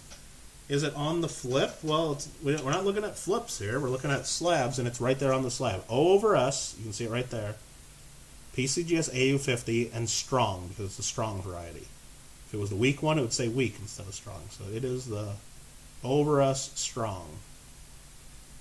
And it's not a repunched mint mark, because a repunched mint mark would be O over O. You'd be repunching the mint mark. An O over S is an over mint mark, so it's not an RPM, it's an OMM, over mint mark is the designation for it, just so you guys know that. Is the 2 filled? I don't know. Does it matter? Doesn't look like it. Is it supposed to be filled? Let's try to focus a little bit more. Actually, we can do extreme close-up if it's important to you. There's the date for you.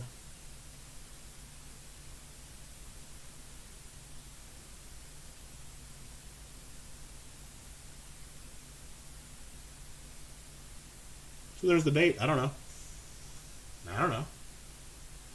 Now you're picking and putting the peace dollars at the end works in your favor. Perfect, Majestic. Yeah, everybody else is going to be out of money.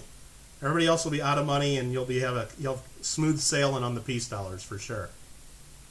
That's kind of what we're. Well, actually, no. The plan is I just do it like most auction catalogs would do it. You start with cents, and then you go to nickel, or you'll go 2 cents, 3 cents, nickels, dimes, whatever, and you work your way up to the dollars, and then the gold, and then commemoratives, and that's how an auction catalog. And then in each section, you would go in date order. That's how auction catalogs work, and that's kind of how I'm doing it. Now, also, this works out for me too, is because I know some of the high dollar ones I got will go earlier, like the 1878 CC and the 1885 CC. Those will be earlier in the auction. So if anybody really does want those and wants to go for those, they should, have the budget to do that. They won't have already spent their money buying a whole bunch, fighting Majestic for a bunch of peace dollars. You know what I mean? So that kind of works out that way too. But no, I always just do. You look at all my auction catalogs I've done here and auctions I've done on YouTube. I just pretty much always go in date order, denomination order, then date order. All right, what do we got here? This is an 1890 S 7202 in the PCGS coin catalog. 7202, 1890, San Francisco, and it's a little tiny bit better date. I wouldn't say it's an amazing date, but it's not quite common either. Pretty sure there's a die crack by the mint mark. Maybe. I'm not showing it again. I don't know. Yeah, you can look on the VAM World sites or the VAM books if you got them, and you could be looking. Some of them just have so many different VAM designations for each date. It's impossible to figure out. Anyway, of course, Coinfax isn't working for me at the moment. It's being hit or miss tonight. I'm just going to figure 1890S. And what is it? AU58. And it's got some toning to it. It's also just a pretty nice example for an AU58. I don't see much wear, if any. It's got tons of original mint luster. Nice coin. I'm going to start it at $50. I think it's a slightly better date. I wouldn't call it a common date. If you call it a common date, don't buy it. You can just not buy it. Okay, the next one's going to be 1887. We did see a few of those. 1887, Morgan dollar, PCGS MS62, 1887 and 62. We're probably just going to do this one. This is a nice bright white coin. No issues. It's actually, it looks nicer than the 62 based on the number of marks and hits and everything. It just looks like a nice overall example. Let's just put it at $50. And what do they call the collectors who only collect AU58s? Silly, I think. They call them pretty silly. Alright, so 1880S. The right answer, though, SoCal Box Breaks, is there's registry sets on PCGS called the Everyman registry sets. So it was a marketing gimmick, and notice how I'm not being, too kind about the words to describe it, but it was a total marketing gimmick to get more collectors to buy AU58 coins and to make a market for them, because there's a bunch of collectors out there who would love to compete in the registry sets where you can compete with others on how good your collection is, but really it's about how much money you have when you're doing a set like Morgan dollars, correct? It's all about how much money you got. because the high-end Morgan dollars, an MS68, an MS68 Plus, or MS67 Plus, they are big bucks. And you just need to have millions of dollars to buy a Morgan set. But if all of a sudden you make a registry set called the Everyman set, and you say the highest grade you can put in it is an AU58 Plus, and nobody can put mint state coins in it, well, now you got a bunch of people saying, well, hey, I have the budget to be able to do that, and it's kind of silly to me. I don't know. It's kind of silly. Because you can always take this last one we got here, this MS62 coin, for example. I can take this, and if I'm really careful, I can just rub my thumb across it a couple times, send it back in. Maybe it'll still come back MS62. And then I'll rub it a couple more times, send it back in.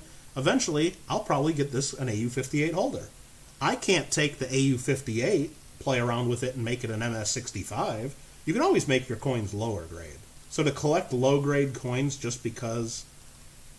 Same thing with the low ball sets where people try to collect the worst of each day. Doesn't make any sense to me. But, you know what? That's the beautiful thing about collecting coins. You collect what you want, I'll collect what I want, and as SoCal Box Break says, there you go. So 1880S and MS64, wow, that's pretty actually. Can you see? If I get it just right, you can actually see some bands of color there.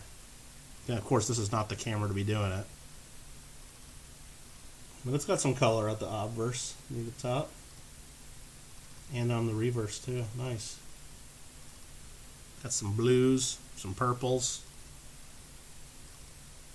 Sweet. Not with PCGS's new technology. Well, no, if you take a higher grade coin and you wear it down and then resubmit it, they might be able to identify it's the same coin, Lady Kid Nichols, but they would absolutely lower the grade if the coin deserves a lower grade. They won't raise the grade. So no, they'll absolutely lower the grade. So I'm going to change the description of this one. We just got PCGS 64. I'm going to add the word toned after it. And we're going to start that one at 75 bucks on Saturday. That's what we're going to do on that. What the hell? What the hell? That's what we're going to do. Why the heck not? Next up, I guess we're just going to keep going. 1900O. Morgan dollar PCGS MS64. Boom. May I see the date under the scope? Which date are you talking about? Please clarify, because I don't know how much of a delay you're watching on, and because the date I'm looking at, this one right here, I mean, that's what I'm looking at right now, but yeah, you can definitely see once you clarify which one. Absolutely. This is just a really nice coin. The 1890O. We'll check to make sure it's not an O over CC. We'll check that. I don't see that that's an O over CC. That's a good variety. But usually PCGS would designate that one. Definitely not an O over CC. But we'll look at the 1900 just to see if that's what Lady Kid was talking about. It doesn't look like that's what she was talking about, but that's the 1900. We're going to price that one at, just like we've been doing the other MS64s. Actually, this one's a little better. 1900O is a little bit. We're going to do that one at 75. It's a slightly better date. It's not an absolute common. So we're going to price that at 75. Lady Kid's now saying she wants to go back to the 1880. Look at the extreme close-up.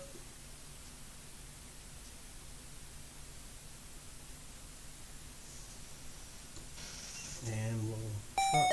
Johnny Ray, Highway Coin Collector, has become a Kittle fan. Well, thank you very much. Actually, he's become a Kittle fan plus plus? What? Thank you very much, Johnny Ray. That's awesome of you. So one of the perks of becoming a Kittle fan plus plus member is not only do you get free shipping on all the shit we do here, but you also get whatever stickers I got that you want, and I also get to mail you one of my posters if you want one.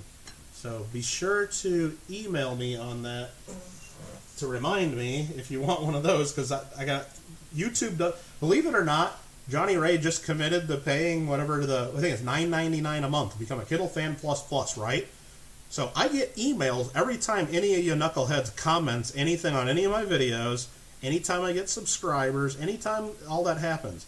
But when Johnny Ray or anybody else spends money to become a member of my channel, YouTube doesn't even tell me. I don't even get a notification. So that just blows my mind. I mean, it's just crazy on that. So Johnny, if you want one of them posters, absolutely send me the email and I'll get that out to you. And if you don't know what the hell I'm talking about, whether it's Johnny or anybody else, you need to check this out.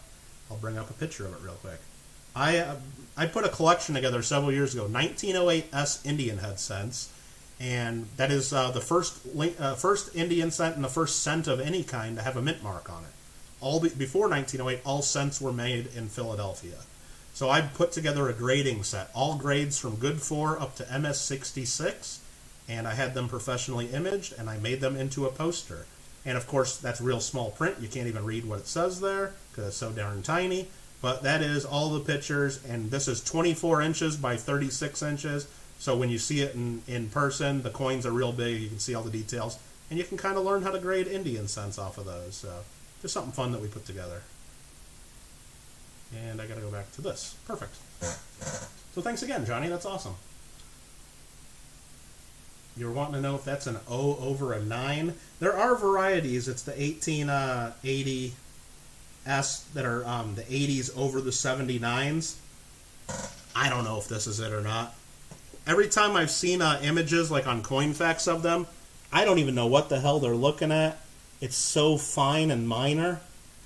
Now, if you look right there at the top right of the second 8, there is like some kind of a mark there inside, like on the 8.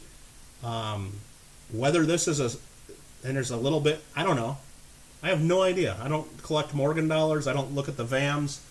I don't think that's an 80 over 79. Don Barry, SoCal Box Breaks, if you were in here, you would probably know if that's an 80 over 79. I don't know. I'll move my light around a little bit to help you. There it is hitting my copy stand. I don't see any evidence of it, but I don't know the variety,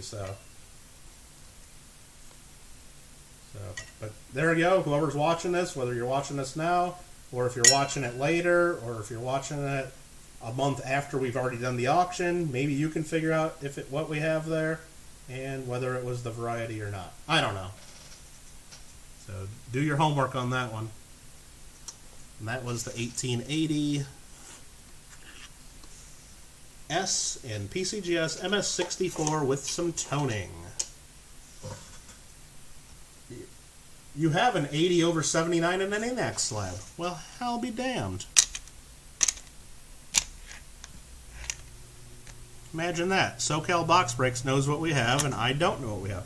So again, this one right here, the one Lady Kid's looking for, the 1880 over 79S, the VAM 8 Medium S Top 100 variety. Awesome. So that's pretty cool. So let's take a look at the date on this one and see if we see any difference than the last one.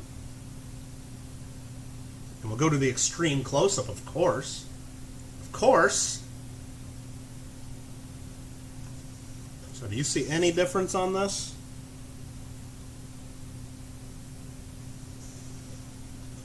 Maybe you know what to look for, maybe you don't. I don't know what to look for. I don't see any 79 under there. ANAX saw it. I don't know what to look for, though. That, to me, doesn't look like an 1880 over 1879, but the expert says it is, so I'm going with the experts. To me, it looks exactly the same as the last one we looked at. But there you go. Johnny does want the poster. Well, definitely going to get one. Just email me your address and we'll take care of that for sure. I think the other one, yeah. So I don't know what they're looking for on these, but again, they're the experts. If I'm buying a coin that's an overdate, though, I want to be able to clearly see it. And I've never been able to see it on this variety, so I don't know what to look for. But what I'm going to do, just because we're talking about it and we're an education channel, we're not all about selling those coins for the Kittle cash. We're going to bring up the PCGS Coinfax page. Well, if the internet cooperates with me here, we're going to bring up the page for the 80 over 79S overdate. And we're going to look at the PCGS photos and see if we can see anything on them. And they're not showing anything, of course. Usually they have like a close-up view. Okay, here we go. Well, there's different VAMs. That's the problem. Because I can get here, and let's share this so you guys can see this. We're going to go This is the PCGS Coinfax of VAM 11, 80 over 79. And I guess, look, they're pointing to something there in the middle of the zero. Okay. I guess. I don't know. Does that clearly a 9 under there? I don't think so, but they've got a big arrow pointed to it. But again, this is VAM 11. The one we have here in the slab is VAM 8. So maybe there's different ones. So there we go. So we're going to go back to the microscope. This is our example. VAM 8 must be totally different. But it's in an 8X attributed holder, so I'm taking their word for it. I mean, I do see something in the top part of the second 8. There's something there. And I'm sure if you bring up the page on VAM World for the VAM 8, they probably have it right. I would expect them to have it right. Ringen says it's clear as day. I mean, if you're a Morgan Dollar collector, maybe it's as clear as day to you. I don't know. So anyway, there it is. So while we got this one out, of course, we're going to go ahead and type it into our Google Doc. We're going to go 1880 over 79-S VAM 8 medium S top 100 Morgan Dollar ANAX MS62. If I can type that correctly. There we go. That's a mouthful, isn't it? And I'm also going to put in old small holder. It's in the old ANAX holders that they don't use anymore, and they haven't used these since I think the late 90s, maybe the very early 2000s. Henry. Ringen Constitutional. You're a Morgan Dollar wrecker? Alright. Alright, so what is this thing worth? An 80 over 79 VAM S. Hold on, let me just write down. I gotta write a note. Johnny Ray. I gotta write a note that I gotta send him a poster. Just so I remember to get in touch with him and get that taken care of sometime in the next week or so, or two, or whatever. Alright, how do we look this one up? Well, let's try to figure this out. 80 over 79 and MS62. Shoot. Well, I do like the coin. Let's look at the coin. Real flashy coin, bright, flashy. No big issues with it. Somewhat reflective, too. Not enough to be proof-like, of course, but...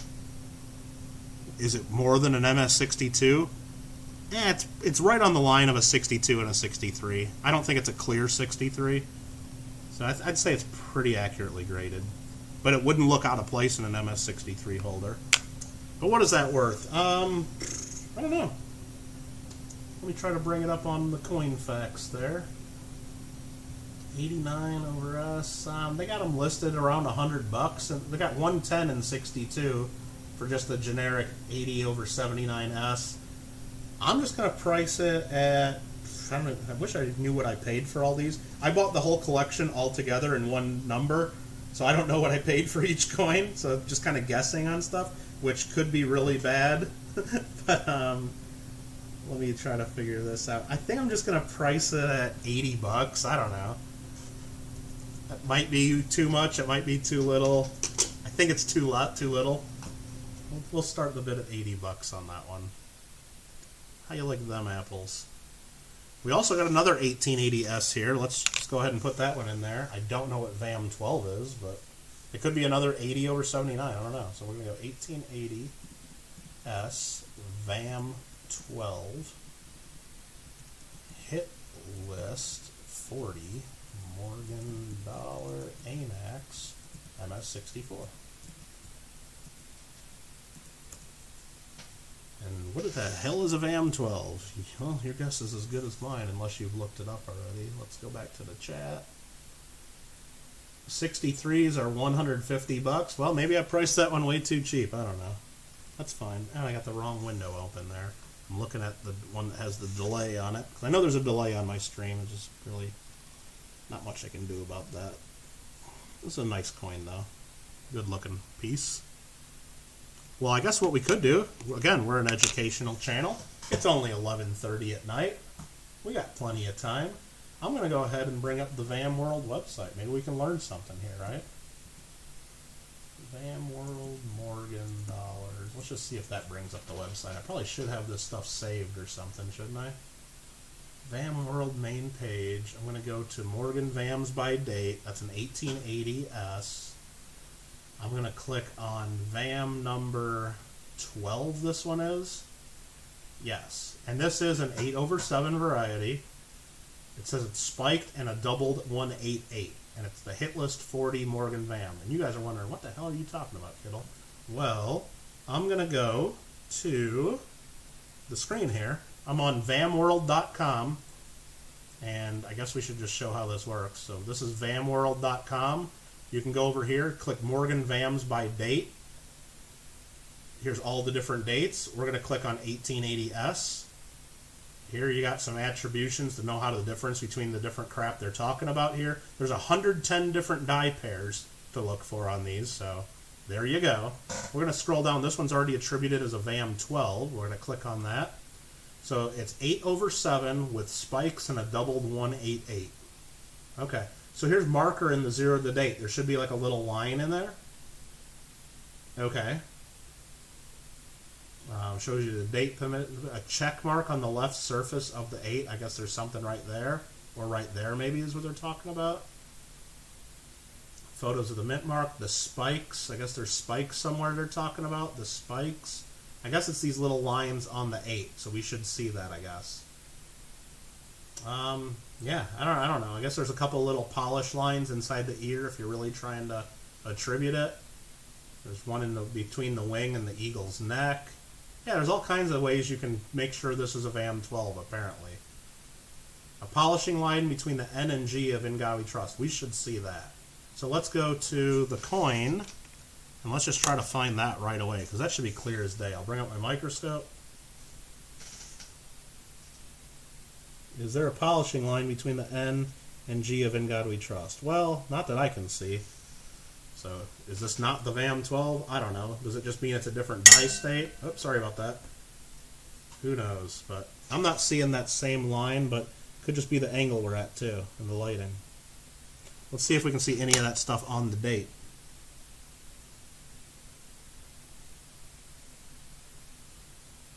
Again, I don't really know. I don't really look at Morgan VAMs, but there's something going on there. There's some marks on the dates. And what about the S? You want to see the S on it too?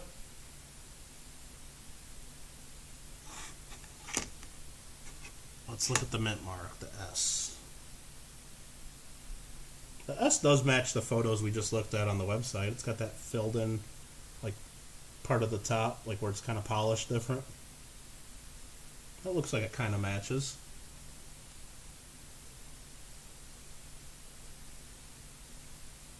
So there we go. Nice. Very nice. So we're farmers, superheroes, cowboys. Now we're playing coin. But yeah, we gotta play our different roles there for sure. The one thing that VAM World really doesn't tell you, though, is, at least that I know of, is the values of these. So does that make this worth any more? I have no idea. Let's go back to our main screen. Take a look at this again. It's a nice MS64. Regular MS64s, we've been pricing at like $70. Again, we do know that this is one of the 80/79 varieties. Let's just price it at $80. Let's just price it at $80. It's been already attributed. It's part of the hit list 40, which I guess means something to Morgan collectors. It does add some value. I don't know how much. If you guys think it adds just a tiny bit of value, then $80 is fair. If you think it adds a bunch of value, then show up Saturday or send me a proxy bid and let that price go up. Let it go to the moon. Next up, do we got any more of the VAMs there? Those are just regular ones. We might have more VAMs in here, but Henry said he likes 1899. What about 1899.0? Let's look at that one next. 1899.0 Morgan dollar PCGS MS64. Boom. There's the document that we're going. We're filling this in. You guys can follow along. And then I will update this maybe later tonight, but probably more likely sometime tomorrow during the day, I'll update this by sorting all of them into date order and then assigning a lot number for each one of them. I won't be changing the starting bids. And so far the coins are different enough to where right now if you say, hey, Kittle, that 1885 Morgan dollar in PCGS 62 with the DMPL designation, you could send me an email right now and tell me, yes, I'm willing to bid this on it. You know, you can start sending in your proxy bids if that's like, if you've seen one that you know for sure you want. But or you can do that later once we have the lot numbers established to make it a little more clear. But all right, Muscle Shells posting videos. I just got a notification for Sweet Coin Miss mystery number 10. I don't know. Muscle Shell's been putting all kinds of videos out there. If you've seen that, coin mysteries, and I thought there were only like 2 or 3 of them. Then I looked, and then I saw number 7, and then today I saw there was like number 11 posted. I got to go watch all those to figure out what the Sweet Coin Miss mysteries, what he's talking about. I don't know what happened there, but that's a nice coin. 89. Oh, look at the reverse. We got surprised there. I wasn't expecting a nice blue reverse. That's like a deep blue and almost purple color in hand. Under the camera, when I look over to the camera, it's definitely a little bit lighter looking on the camera. Now, unfortunately, this slab, you can see, has a big crack in it. Well, so does your butt, Kittle. No, I'm talking about the slab. The slab has a big crack in it. But it, I mean, I don't want to break it, but I'm kind of shaking it and moving it in my hand. It's not like falling apart yet.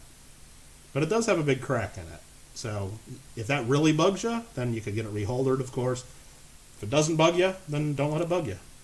But it does have a crack, and there's a scratch like right there in the plastic. So that kind of sucks, but I mean, it's solid. I mean, it's not like falling apart. It'll make it through the mail, I'm confident.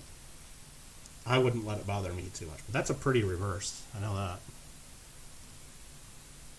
So we're going to go ahead and change the description slightly on that one and call that MS64 toned reverse. Boom.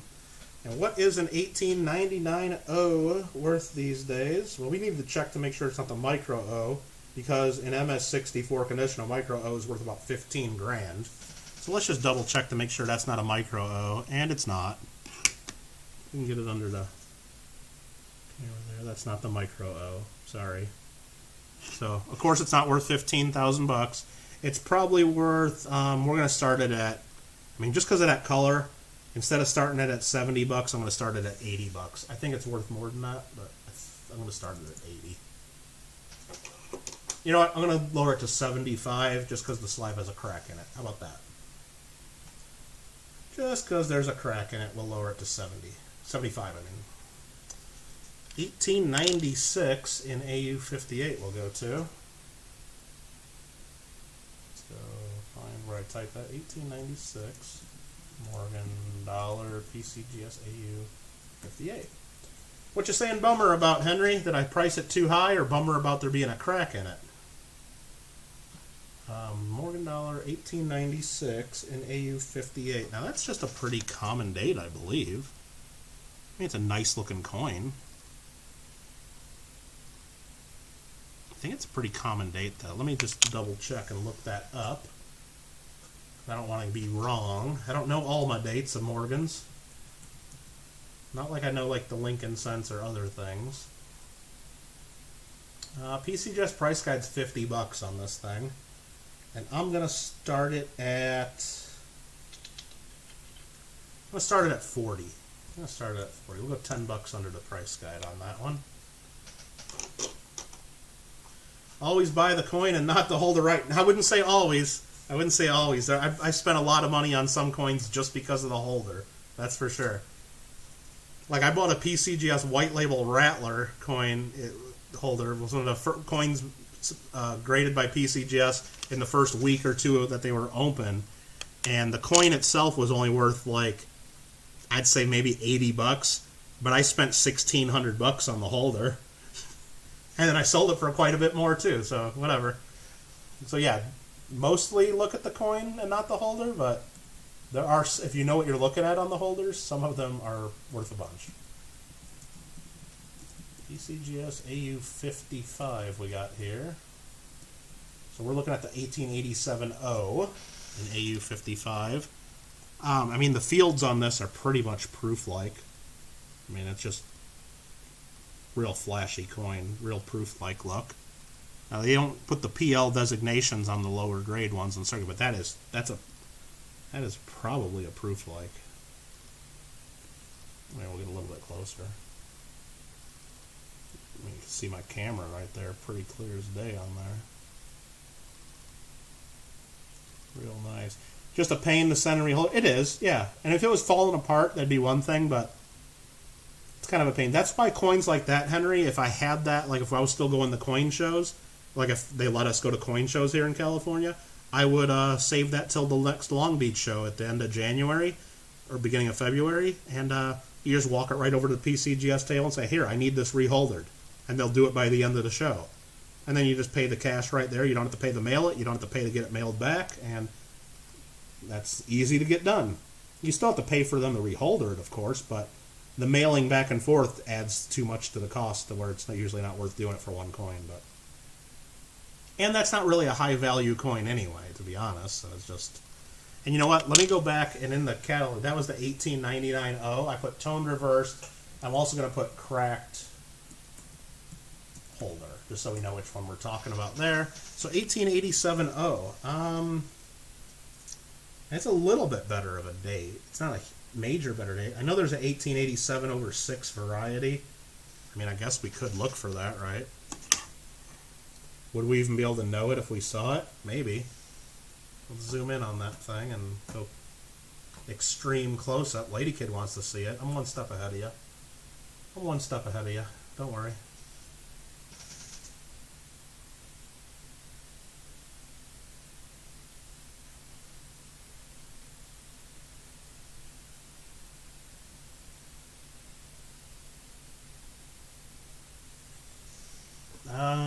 Yeah, I don't know if that.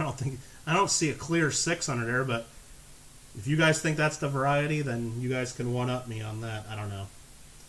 But yeah, the variety adds quite a bit to the value. So, I mean, I guess I could bring up PCGS real quick and see if they show a clear picture of it. The last one, I didn't think the picture was that clear. So, 7176 is the coin. We'll look at the overdate detail, and it's at the bottom of the 7 is where we would see it.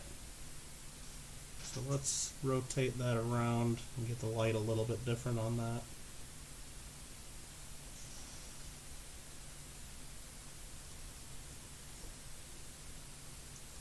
Now I'm not seeing, well, I'm seeing a little bit of something at the bottom of the 7, but I don't think it's matching the, well, let me turn on the microscope light a little bit too, which usually washes out a lot of the stuff. It gives us a different look at it.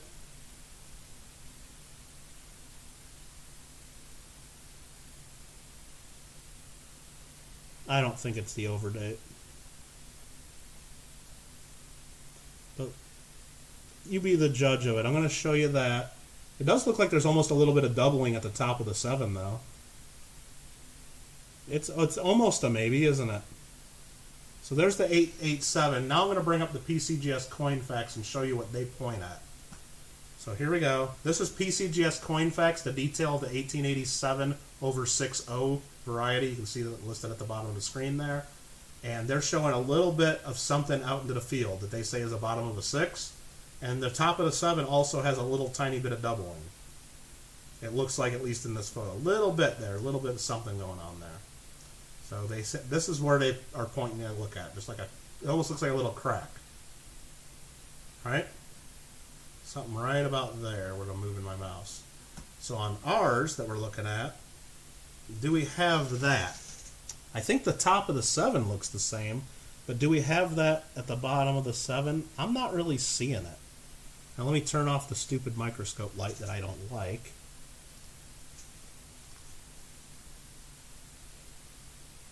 I don't think we have exactly what matches the coin facts photo. So I'm going to say no. Now if you disagree with me, then bid on the coin. Now does that top of the 7 match another one of the VAMs in VAM world? Probably. I don't know, there's at some angles when I get this, it looks like there's something going on in the field just off the bottom of the 7, but it's not a clear match to that photo. So I'm saying, I'm going to say I'm leaning towards no. So there we go, 1887 O. And what's the grade? AU55. Let's price that at 45 bucks. How you like that? 45 bucks. There we go. Maybe you guys can buy that, look it up on VamWorld, and make some money off Kittle. I don't know. Maybe you can. I don't think we're seeing it, but I'm sure. I mean, every Morgan dollar is a VAM of some type. It matches a VAM of something. Now, does it match the good VAMs? I don't know, but it is a VAM of something. You know, every Morgan you can assign a VAM number to it of one type or another. Let's go right to this other 1887. And we're going to be looking for the same thing on the date, just something at the bottom of the 6. But let's just look at the value of the coin itself first, because I know 1887s are better than the 1887O, I believe, aren't they? Maybe not. Maybe that's just if it has the 6 on it.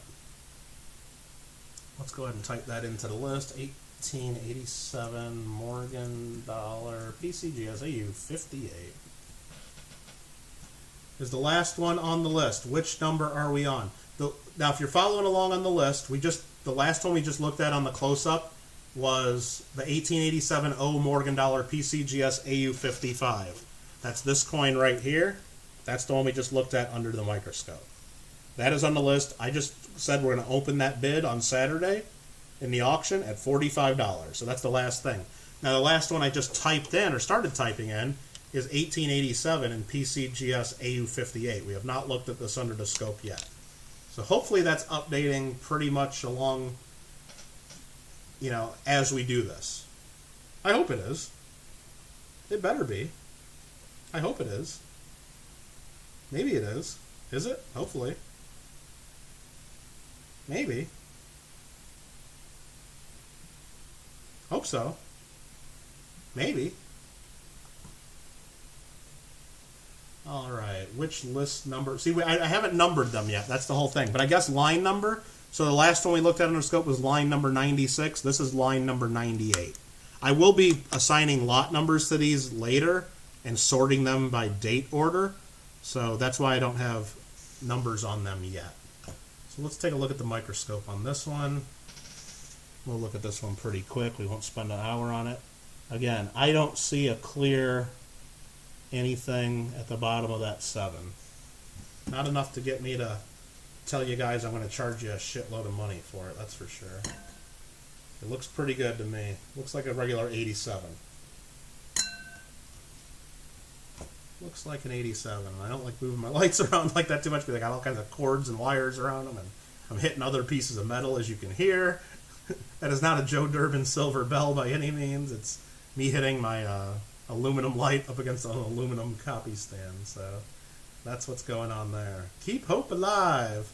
Well, you can hope in one hand, and okay, we won't finish that thought. But all right, so here we go. We're doing that. We're doing this.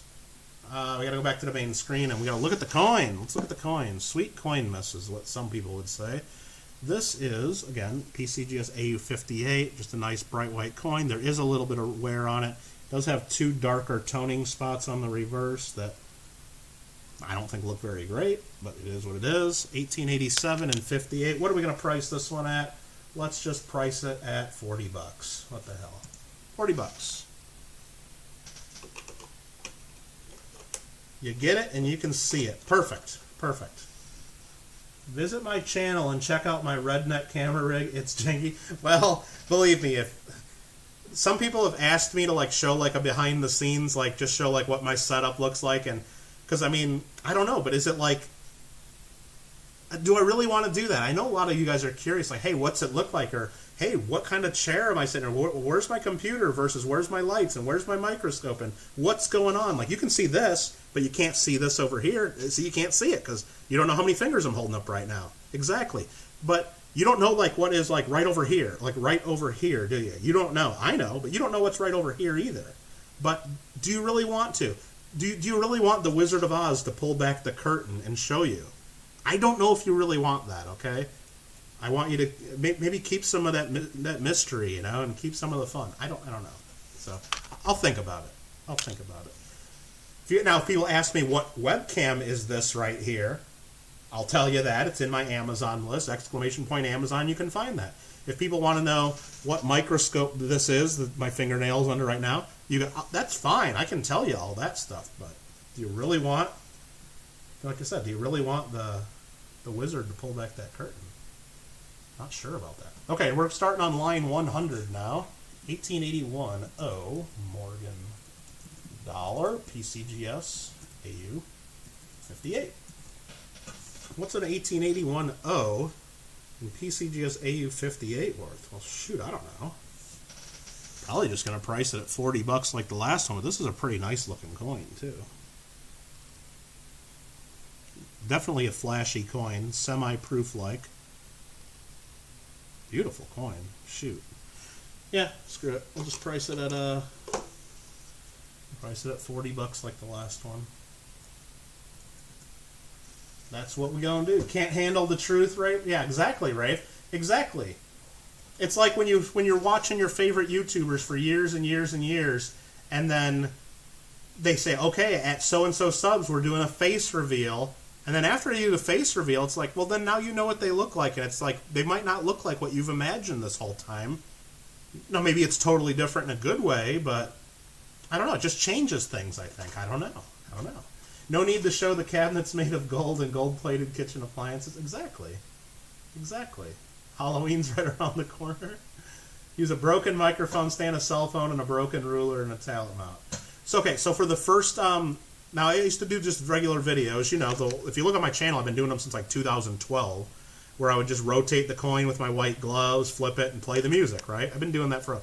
Now, one of the first real videos I did other than that was a PCGS unboxing, okay? And I think it was when I did my Apollo 11 coins, when those came back a little over a year ago. Now, to set that up, I did not have my webcam yet. All I had was an old Samsung cell phone. But to get that above my table here, I mean, I didn't have a mount or anything for it. So what I did is I got these two lights that are on they're like on mounts, right? So like they're on. What I did is I put those at the same angle, like the bars that for the lamp and everything, and I took two wire coat hangers and unbent them and rigged them up between the two lights. So there were like two bars of wire going across my lights, just wide enough to where I could balance the cell phone right above my table here. And as long as I didn't bump it, my cell phone would stay still. And then it was kind of like my thing, and I just had like a really janky rig there. So that's how I did my first videos. Just with a rigged up, bent up coat hangers, and it worked. It worked. And some people, if you go back and watch that video, you'd probably argue it's better video quality than this webcam I got. Because these webcams are made for looking at people's faces in low light. They're not really made for, looking at close-ups of beautiful coins, so that's how that works. Microphone, cell phone, broken ruler. Exactly. You want to see the gold staple gun? Oh, well, the gold staple gun doesn't do flat clinch staples, so I threw that away. I melted it. All repurposed stuff. Well, that's what you got to do sometimes. Exactly. All right, let's get back into it. Line 102, let's go right to the next one. 1887. Morgan dollar.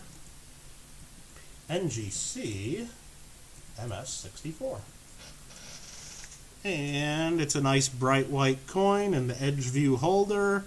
It's actually got a sticker from someone on the back. It says 87p V-17 something DE something punch indenticals, and they're marked it at $95. So I'm guessing that means VAM 17. So somebody attributed this as a VAM 17, one of the prior owners. Not really sure. Should we look that up? Yes, we're going to look that up. Of course we're going to look that up. Are you kidding me? So let's go back to the VAM world. Well, I'll look it up real quick, and if I think it means anything, then if I can figure out if that matches up what the hell they're talking about, then I'll show it under the scope and Is there a VAM 17? There is a VAM 17. A normal date, 8 and a 7 in the denticles. Well, let's see if we believe this is a VAM 17. So I'm looking at the line, the stuff they're talking about. So here we go. I'm gonna go to extreme close-up with you. There, the extreme close-up. We're going down to the date. So there's the date, right? Now if you look at the bottom of the 7, right between those denticles, there is the top of another digit. I don't know if you can see that at home. Let me see if I can try to get a pencil tip in there and point at it. Right there. Right in between those, instead of a space, let me sharpen my pencil. Maybe you can see that at home, but let me sharpen my pencil with my old school little kid kindergarten pencil sharpener. I probably should get a better pointing stick, but this works for me. So I'm trying to aim right under my microscope, right there. So that there is supposedly the top of another 7. And then if we go over here, nope, I can't reach it. I gotta move the coin back. Right there, very tiny between those two denticles, is the top of another 8. And then over here on the other side, right where we go, right there's the top of another 7.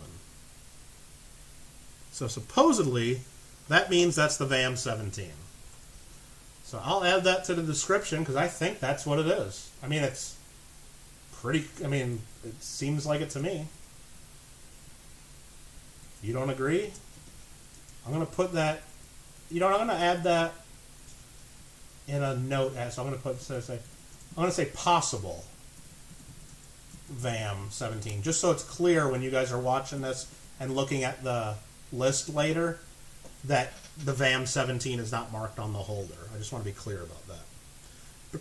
Barely visible and hard to tell? Yeah, I agree. It's barely visible and hard to tell. But is there something there between those denticles that isn't there on the others? Absolutely. Now, is it something that's going to add any value to this coin? I don't know. I wouldn't pay extra for it, but I don't collect Morgan dollars by the VAM number either. So, but there it is, 1887, MS64, VAM 17, probable VAM 17. I probably shouldn't even say possible. It's a probable VAM, because it does match all the stuff that I'm seeing in the VAM World pictures. You guys can check that out on your own.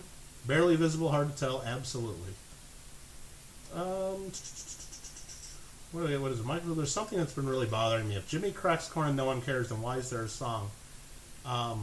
Yeah, you know what? That's a really good. It's a really good point, Party Pickle. Really good point.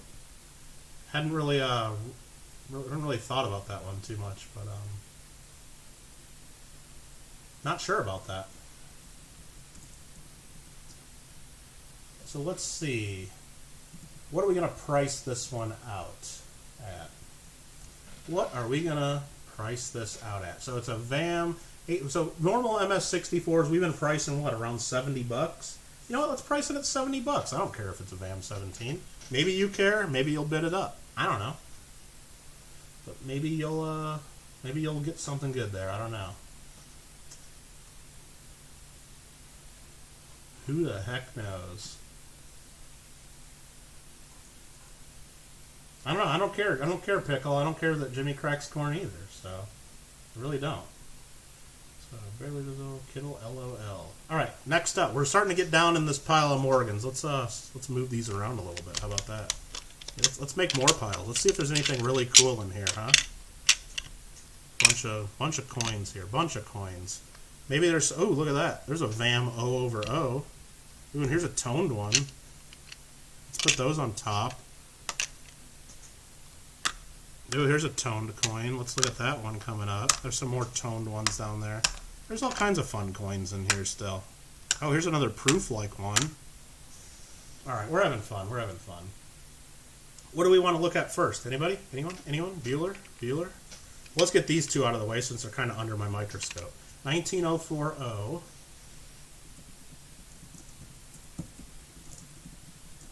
PCGS MS64. 040 and MS64, that's most certainly a common date. So we know what to price that at. We're just going to price that at 70 bucks. Looks like a good coin. Got to find a new home for it.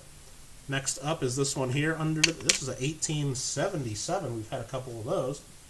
1887, I'm sorry, not 1877. Sorry, I misspoke. Maybe I did. Morgan Dollar PCGS MS64 Plus. Ooh, the plus grade finds us 7172.64 plus. In the coin facts will reveal some info to us. The PCGS price guide is 90 bucks, and that's about where they sell, up to 100 bucks usually. Real nice. Sure, it is pretty darn close to an MS65 if it really isn't, but they gave it a 64 plus instead of giving it the higher grade. Real nice coin though. Let's price it at 85. I think that's fair. A little bit under the PCGS price. Little bit under.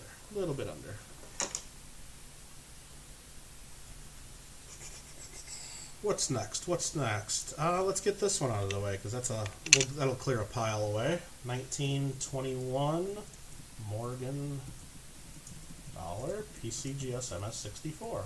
Did we already have a 21 and 64?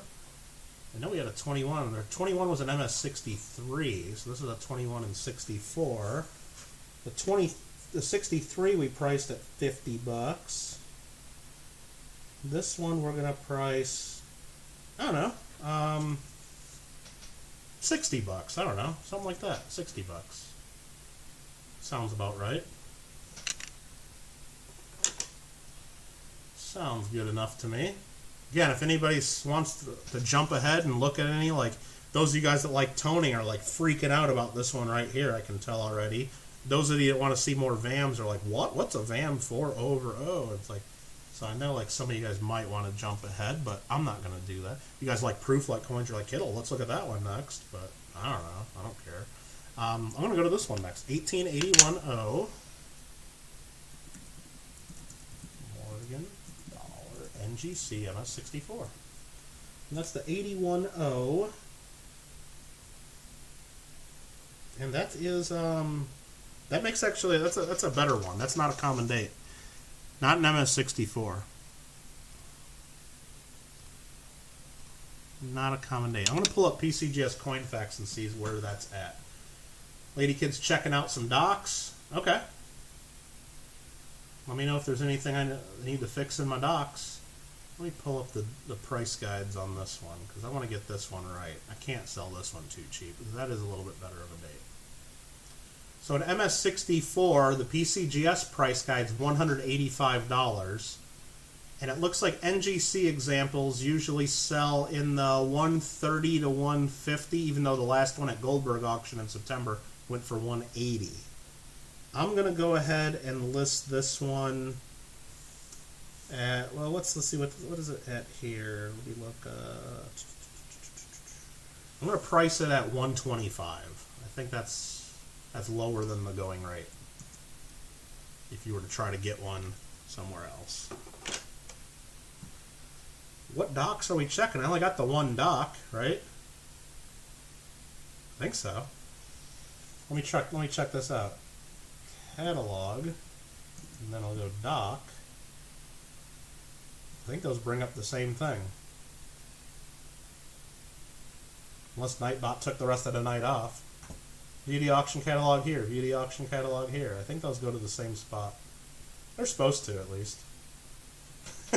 Okay. Next up, that was the 1881-0 that we just looked at. Next up, we'll go to this one, if no one else is asking for anything specific. Another one of these, 1887-0 in AU55. Now, we looked at a PCGS graded example earlier. This one here is an NGC graded example. The PCGS we priced at 45 bucks. Let's make sure that that makes sense. I think that makes pretty much sense. We will check really quick to see if we see a 6 under that 7. Now that we're all educated and know what to look for, we'll go to the extreme close-up.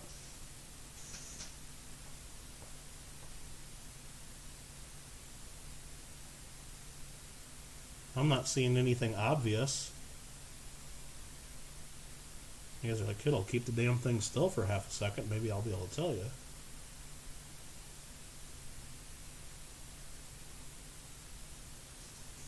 Move my light just a hair.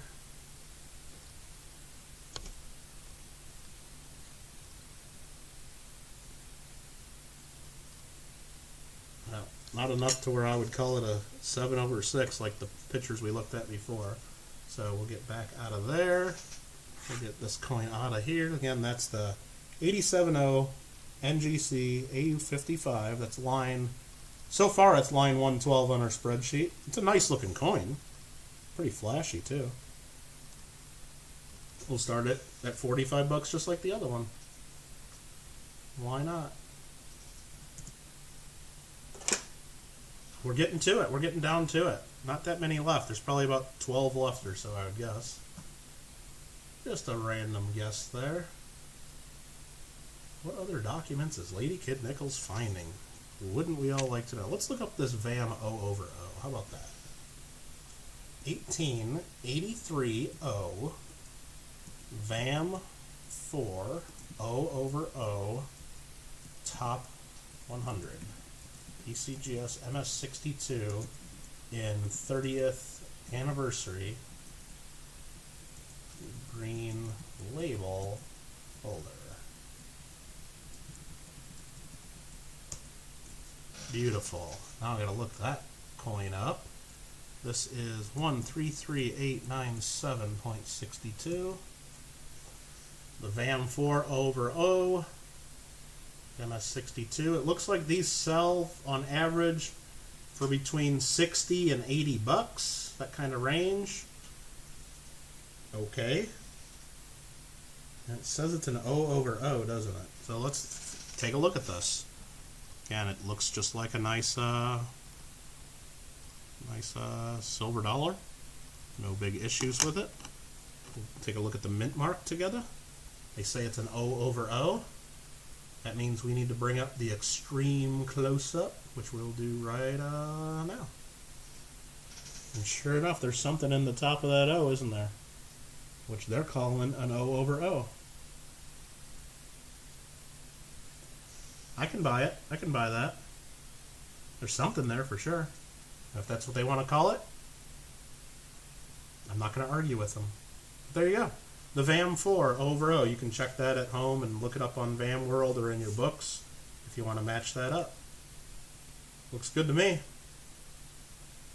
Go back to the main screen. What are we going to sell it for, though? Let's start it at, I don't know. They all sell in the $60 to $80 range. Let's just go low on this one, 55 bucks. We'll go below the range that all the others have sold in, so somebody will buy it. Next up, 1888, an MS64. How you doing, Aaron?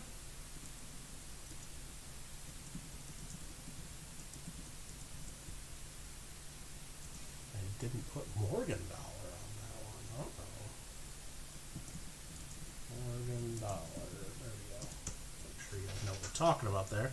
So an 1888 Morgan dollar in MS64 condition. And I'm getting a whole bunch of stuff blowing up on my phone here. Oh, people commenting on prior videos. That's good. So nothing wrong with that. Let me check to make sure there's nothing else that I gotta worry about there. Got people reminding me that we have a coin club meeting tomorrow. I know. I'm the one that sent out the email. Someone probably just replying to it, asking questions, or maybe sending me their show and tell information. That's probably what that email is. So an MS64 Morgan. I think we're just calling all these what? This is actually an older PCGS holder. If you guys are wondering what that is, if you look at the label, they say Series 52 coin number 38. So right after they did the old green label holders at PCGS, they went to these blue label, and the first ones they did had series numbers and coin numbers. Because PCGS had this awesome idea that you would store all your coins in boxes in order and everything, right? Like the PCGS boxes. And Morgan dollars were given the number 52 for the series. So if you were a collector of Morgan dollars, Series 52. And this would be the 38th coin in your set. The 1888 is probably coin 39, and then the next one 40, and so on. So you could keep all your coins in order and leave a nice space in there for the ones you were missing. Well, a lot of collectors didn't like going that route because sometimes people collected the VAM, different varieties. Some people didn't want the varieties, and a lot of people just thought that information was unnecessary on the slab. So they only used that for a little while. But there it is, a little bit of history for you there. How about that? First time on the channel live. Well, welcome. We got a couple more opportunities for you, Aaron. Tomorrow evening was our Coin Club meeting on my channel at 6 p.m. Pacific, 9 p.m. Eastern. And then Saturday at 2 p.m. we'll be doing an auction. We'll be selling all these silver dollars that we've been going over. So 1888 Morgan, we're just going to start that at $70 like the other MS64s. I think that's a real fair price for common date. Next up, 1884 O. PCGS MS64. Phenotypical, how you doing? Hello. And this one's, again, pretty good looking coin. No real problems with it. I don't have any problems with it. 1884 O is a common date, and we're going to go ahead and start that at $70 as well. We're getting through it. Next up, we'll just go to these two right here. 1882S.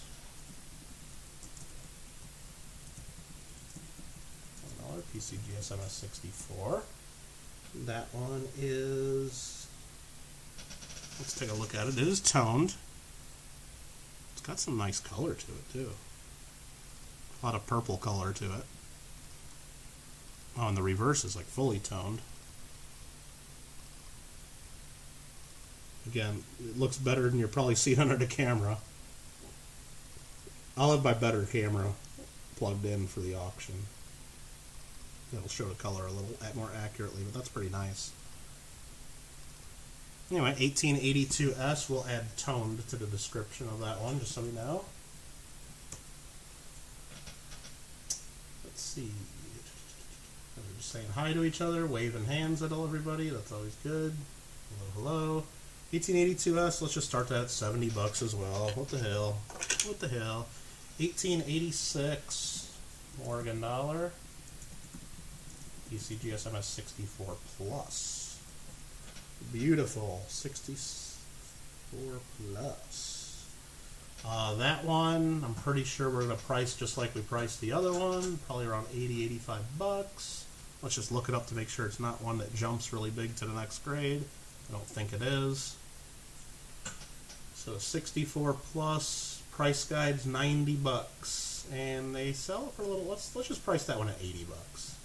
Because they sell for a little less than the price guide on average. See, we got 23 people up in the channel. What's going on? What is going on? Am I keeping everybody up tonight? I hope not. Well, you're going to want to look at that one. That one's pretty cool. Let's take a look at that one next. 1900 Morgan dollar NGC MS64 toned. Because that one is toned. And this is an end roll toner. You see how it has those sharp lines in the toning like that? That's where the paper was folded over on the end of a roll. So that's an end roll toner. So see how it's got like that square shape because different paper was folded over at different angles. And you get it in the light and it's got tons of color. Get it in a little darker. You can kind of see the lines a little more. End roll toner. Pretty cool. The other side, no toning at all because it was in a roll. And what does this guy say? He says OOP VAM 17 scratches on the right wing. So whoever owned this one says this is a VAM 17 scratches on the right wing. All right. And I can already see that there's scratches on the right wing. Now die scratches. He doesn't mean the coin's scratched, but this is a pretty cool one. So I'm just going to go put in the description right away, toned and possible VAM 17. And just so we do a little bit of our due diligence and not just take whoever's word for it, because we want to make sure on some of these, or at least do a little bit of follow-up. I'm going to bring up VAM World 1900 Philadelphia VAM 17. It says it's a doubled right 0, so the second 0 has a little bit of doubling, and there's scratches below the wing. Let's check and see if we can see both or either of those.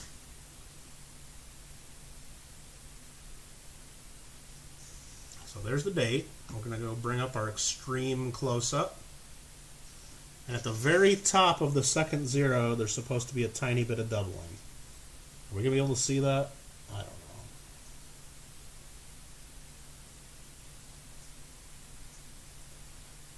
know. I mean, there is. I can see it, just very, very subtly underneath. And if you were looking at the pictures on VAM World, you can kind of match it up. I think that it is there. Very, very, very light doubling. But let's match up the bigger diagnostic, which is the scratches under the wing, which should be right in there, and I can see them already. Let's turn right there. You can see underneath the wing, there's some die scratches, and those definitely match up. And there's a die crack coming from the one scratch. Let's see if we can zoom in on that a little bit more, or focus.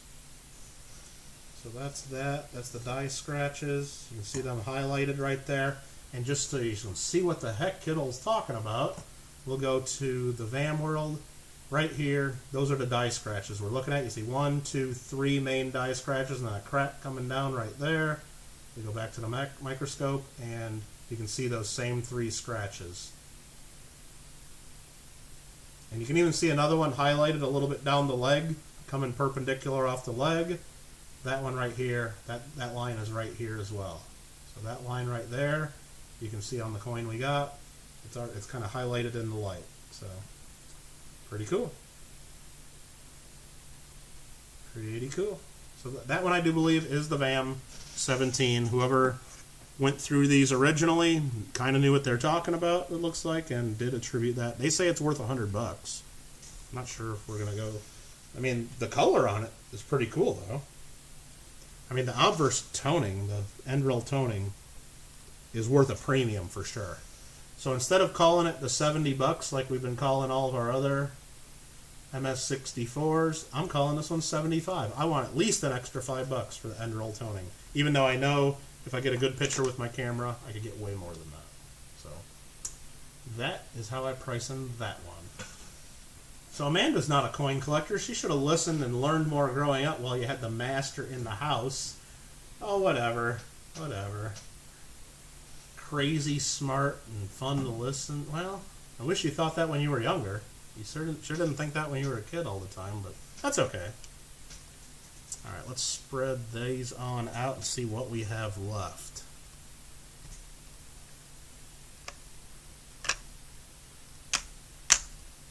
We got some fun ones left. We sure do. Yeah, she must want something. She's trying to do that. A pitcher can make a 75 easily, young coiner, easily. Absolutely. This one has some cool color to it. Let's look at this one next. Got some toning there. Some golden and transitions to like a golden and into an orange color. The reverse, pretty much not toned, but that's okay. Let's go ahead and add that to the list. 1882. S. Morgan Dollar. And GC MS63. And do I say this is toned? Yeah, we'll say toned obverse at least. Toned obverse, 1882 is a common date. 1882S, I should say. And I'm going to put that in there at $60. Boom.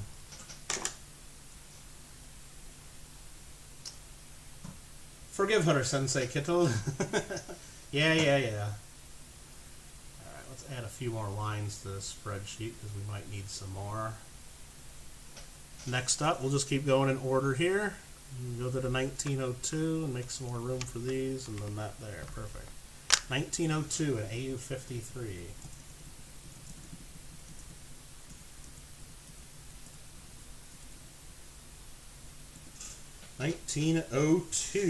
Okay. Where is 1902? 1902 is a better date, but not until you really get into the mint state grades. Let's just call it, let's Just put 50 bucks. It looks like a nice AU coin, 50 bucks. Should be good for somebody. We'll go back to the 1888. Oh, the next one. MS62, NGC, MS62. That's this coin here. Does have some crescent rim toning there. Kind of cool. Reverse just as a light golden color. We'll check the 1882 O just to make sure it's not the O over S. Looks like a nice clear O there. I don't think it's the O over S then, so nothing to worry about there. We're not looking for O over S. What am I thinking about? That's not the variety. That's 1882. What am I looking for on the 1888s?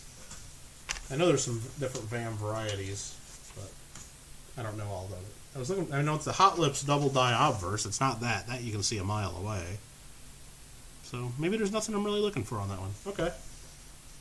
1888 O MS62 is going to be a $60 coin. That's what I'm calling that. Starting bid. Again, I'm starting them a little bit lower than what I really think they're worth. So hopefully somebody out there agrees. Otherwise, I'll be keeping these, and these will be inventory when I finally get to go to a coin show again, once the world opens back up from the China flu. So 1886, Morgan Dollar, NGC MS63. That's this coin here. Nice obverse. Uh-oh. Uh-oh. Sweet coin miss indeed. That's like a full rainbow reverse there. And again, I hate that the camera's not picking. You know what I'm going to try to do? This might end the stream. I hope it doesn't. I'm going to try to get my other camera going right here live for those last 25 of you hanging out, 24 of you, whatever it is, hanging out in the stream. So please bear with me just a second. This is a coin I think is worth trying to get a better look at. Because I want to get a better look at it. How about that? Okay, I'm turning on my good camera. Didn't hear it make any noise, which is not good. Usually it makes noise when it connects. Let's see if I can get this crap to work. There it goes. There it made some noise. Problem is I got to minimize a whole bunch of windows, and I'm hoping I'm not closing anything by doing this. Opening this up. I'm going to put this right about here because I got to move all my stuff because I think my camera aims right about there. Devices are ready. I'm going to go to live view. Oh man, I hope this doesn't mess things up. Actually, I got to turn it upside down because my camera, everything's upside down. I have to... this is a lot of work, guys. Just bear with me. It's going to be worth it. I'm going to move some lights around. Move some lights around. See, that's why I usually have my lighting. It's so bright underneath a webcam, but when I get my other camera here, totally worth it. Totally worth it. I'm actually going to get some white paper, just like I do my coin videos. And I like to have a nice white background instead of black when I do my photography, because that's how I have my camera best set to it. So let's do that. And let's do this. Trust me, guys. It's going to be worth it. Well, I hope so. I hope so. Just bear with me. Be patient. Talk amongst yourselves. Talk amongst yourselves. Rip Kittle stream? No, not yet, not yet. I gotta bring up Streamlabs again. Hopefully I do this correctly. Streamlabs. Why did I move the window over there? Okay, here we go. And boom. So there's that. Doesn't that look so nice when you get it properly lit with a good camera? Way better than a stupid webcam, huh? You're like, Kittle, is that even the same coin? Yes, that's the same coin. It's just what Young Coiner was saying, though. A good camera and a good image adds at least 25 bucks, right, to the coin value? I think this one was worth plugging it in. Yeah, Young Coiner, here we go. Dun, dun, dun, dun, dun, dun, dun, dun, dun, dun, dun.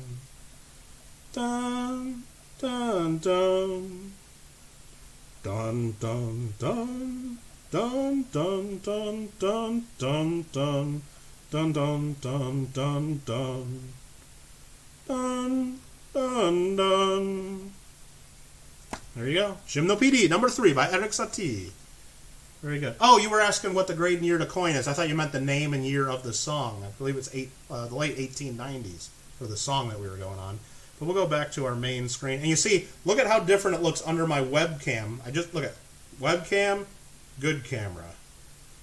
Webcam, good camera. I mean, big difference, right? Crazy, isn't it? And so now I got to move my lights back around because the webcam lighting is just set so differently. There we go. We'll get the white paper out of the way. Now that I have my camera plugged in, if there are any coins that we've seen so far, and you know what I got to do? I got to put a sticker underneath the spot where my camera focuses.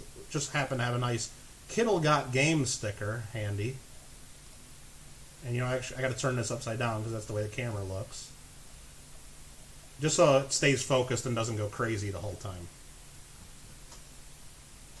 All right, so that's where. So if anybody wanted to see anything else under the good camera, I'll have that plugged in and ready to go during our auction when we do it on Saturday, so I can get more money for my stuff. But yeah, there's that same coin under the webcam. It just doesn't show anywhere near as nicely. Now, the good camera isn't making it look, you know, it's not artificially changing the look. That's the way it looks. But anyway, 1886 Philadelphia Morgan. And I'm going to go ahead and change the description of this one and put in rainbow toned reverse on that one. And I know just because of that color, I can get some extra money for that one. I think without the color, I would price this probably at about $60, but with that color, I mean, I know it's worth over $100. I can get over $100 for that coin if I put it on my website. I'm gonna price it at $80. I'm gonna price it at $80 is the lowest I would take on a bid, and I think that I should have no trouble getting someone to bid that. There we go. There we go. That does look good. Yep. Where can I get that good camera, and how much do they go for? Well, I'm glad you asked, YCH. Glad you asked. Amazon has a page for Michael Kittle Rare Coins right there.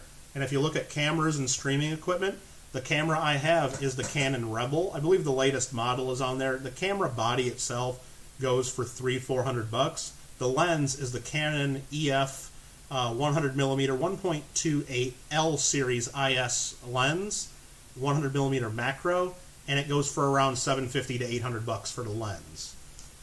And then you got to buy a copy stand ring mount, AC adapter, so you're not running battery all the time. Altogether, you're looking at, just for the camera and the lens and to connect it to a copy stand, $1,200 to $1,250. And then if you're looking for a good copy stand to put it on, you're looking at another $200 to $500 depending on what you buy. SoCal Box Breaks donated $5 through the super chat. He did the sticker saying "Incredible." I think that's Spanish. Incredible?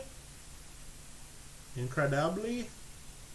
Some kind of Spanish word there from SoCal Box Breaks. Incredibly. Incredible? Is it French? I don't know. Anyway. Or maybe it just says incredible in English. I don't know. Whatever you figure on that one. So that one's pretty cool. But you ain't getting that anytime soon. Now, Young Coiner, that said, that was like what you needed to do to get good coin photos 10 years ago, okay? So I invested in this all about 10 years. Now, the prices are about the same for the same camera equipment, because if you buy a really high-end camera and high-end lens, the lens in particular, the cameras change over the years because they get more megapixels, they get more features, right? But the lens itself, my lens, I could sell it at a pawn shop right now and get pretty much what I paid for it, because they, what are you using for overhead camera support? Boom, rail, flexible mount? I'm using a really big copy stand. So this whole base that I'm on here, it's about another 6 inches on each side and front and back. And it's a huge, heavy copy stand. And then there's an aluminum pole sticking about 4 feet off the back of it, right beyond my fingertip here, going way up, that I can adjust the camera up and down on, that I have the whole camera connected to. And I have it connected with a lens ring mount. So my lens is actually connected to the copy stand, and the camera body just sits on there, so it's not putting a stress on the joint between the camera and the lens. So Again, if I showed you the behind the scenes, pulled the curtain back from the wizard, I guess you could see all that, but I guess I haven't done that. But anyway, what I'm trying to say, young coiners, that is what it took about 10 years ago to get that kind of a quality coin shot. But now that we're 10 years forward, because I bought most of this in like 2010, because that's when I started up my website pretty much. And I wanted to have good photos. So I paid the money and got the good stuff for it. And that's only part of it. It's getting the equipment and then knowing how to use it. So nowadays, though, now that we're not in 2010, we're in 2020, the cameras on your cell phone are like miles and miles better than they were in 2010. So with a nice Samsung cell phone, maybe even an iPhone, I don't know, I don't do Apple stuff, but with a decent Samsung phone, you can get photos pretty much right on to what my $1,250 setup gets you. Like I saw Lima do his video, ! Lima. If you don't know who Lima Echo Numismatics is, if you don't know, you need to subscribe immediately, because I said so. But Lima Echo Numismatics did a video the other day, and like really zoomed in and showed a beautiful looking coin, and I just said, hey, just out of curiosity, what kind of camera were you using to do that? Because it just looked freaking awesome. It looked better than my streams look, and I mean, pretty much the same quality as my expensive camera there. And he says, oh, I just used that with my cell phone real quick. I'm like, oh, okay, sweet. And he told me, and I think it's in the comments to one of his recent videos, he tells you the exact phone. It's just it might even be a generation old cell phone, like an old cell phone he was using, but it was a pretty damn good cell phone, or it's a pretty good image, and it was like way better than what you could have got even 5 years ago for a phone. So that's what I would recommend. Just use a recent cell phone if you can't get the good equipment. The real trick, though, young coiner, and Lima's done it in his videos too, is if you want to zoom in, you just hold your loop right up to the camera lens and just wait till it focuses. And as long as the camera is held steady with something, you can rig up any kind of mount you want. You don't even have to buy a real mount for it. It's just when you're trying to get really close-up shots, you gotta have it be pretty still, because any vibrations or movements are just amplified when you're zoomed in real close to something. So yeah, you can hold your loop or a magnifying glass or something right up to the lens of your camera and get it to focus usually. So very good. All right, we only got a few silver dollars left. You're like, Kittle, come on, quit screwing around here. So we're gonna go.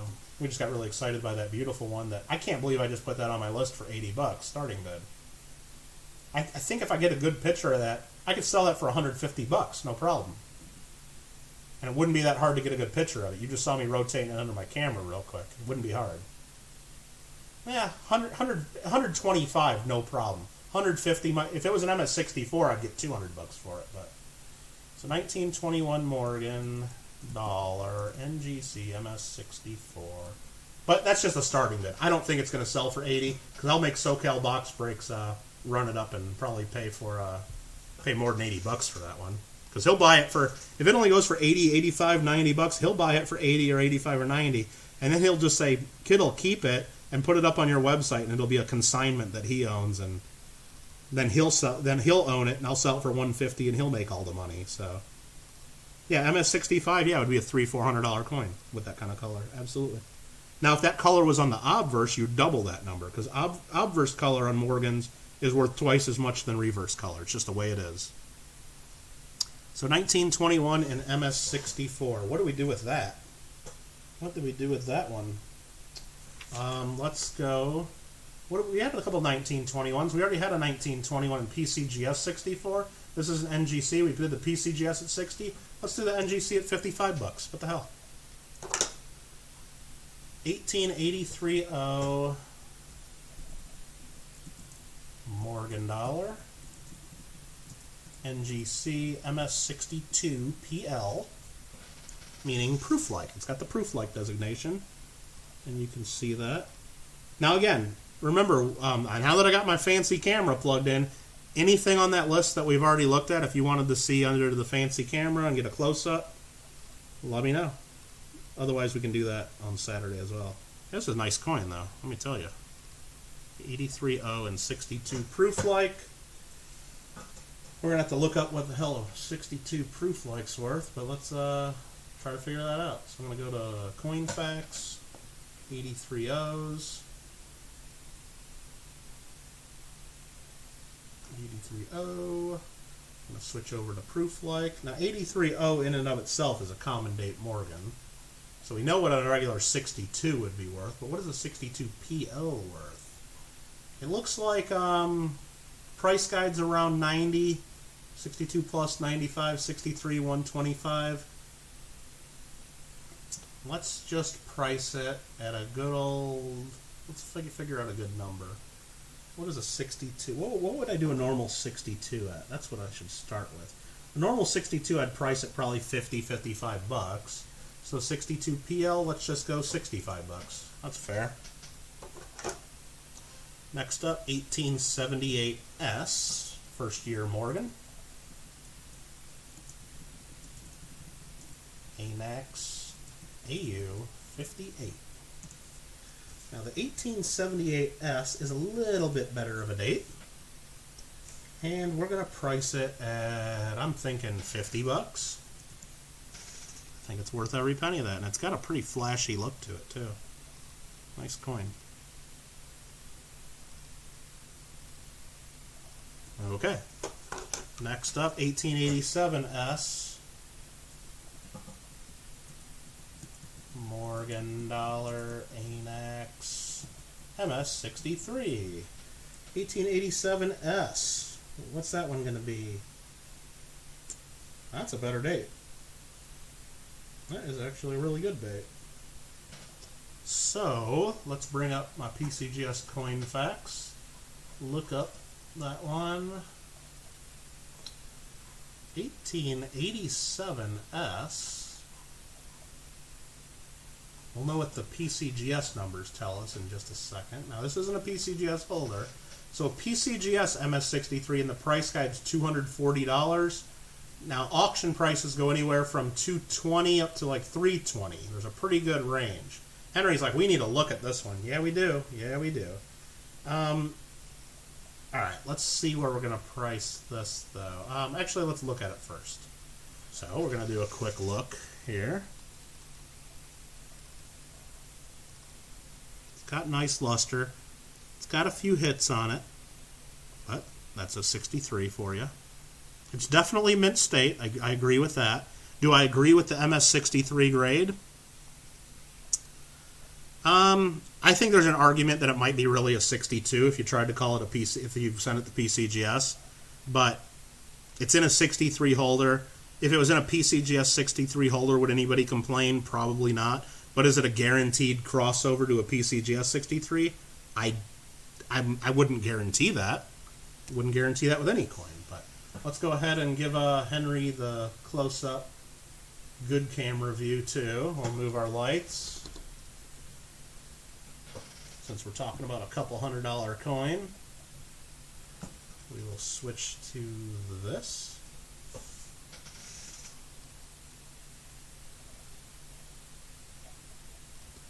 There is a pretty good, I don't know if that's on the die or if that's just a hit on the cheek there. There's a pretty good mark there.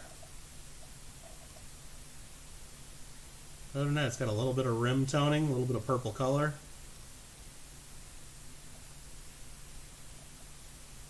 I'm trying to keep that in the frame, but I'm doing this all upside down while I'm not looking at what I'm doing. It's kind of weird. So that's the coin there.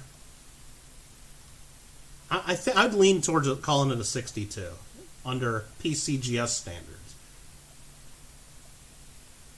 Or if I was grading it as a raw coin, reverse looks like it's a 64 reverse. But again, for Morgan dollars, that doesn't matter. You got a grade based on the obverse. It's a pretty sharp looking coin though. I'm going to start this one. Let me pull up the information again before I just spit out something stupid.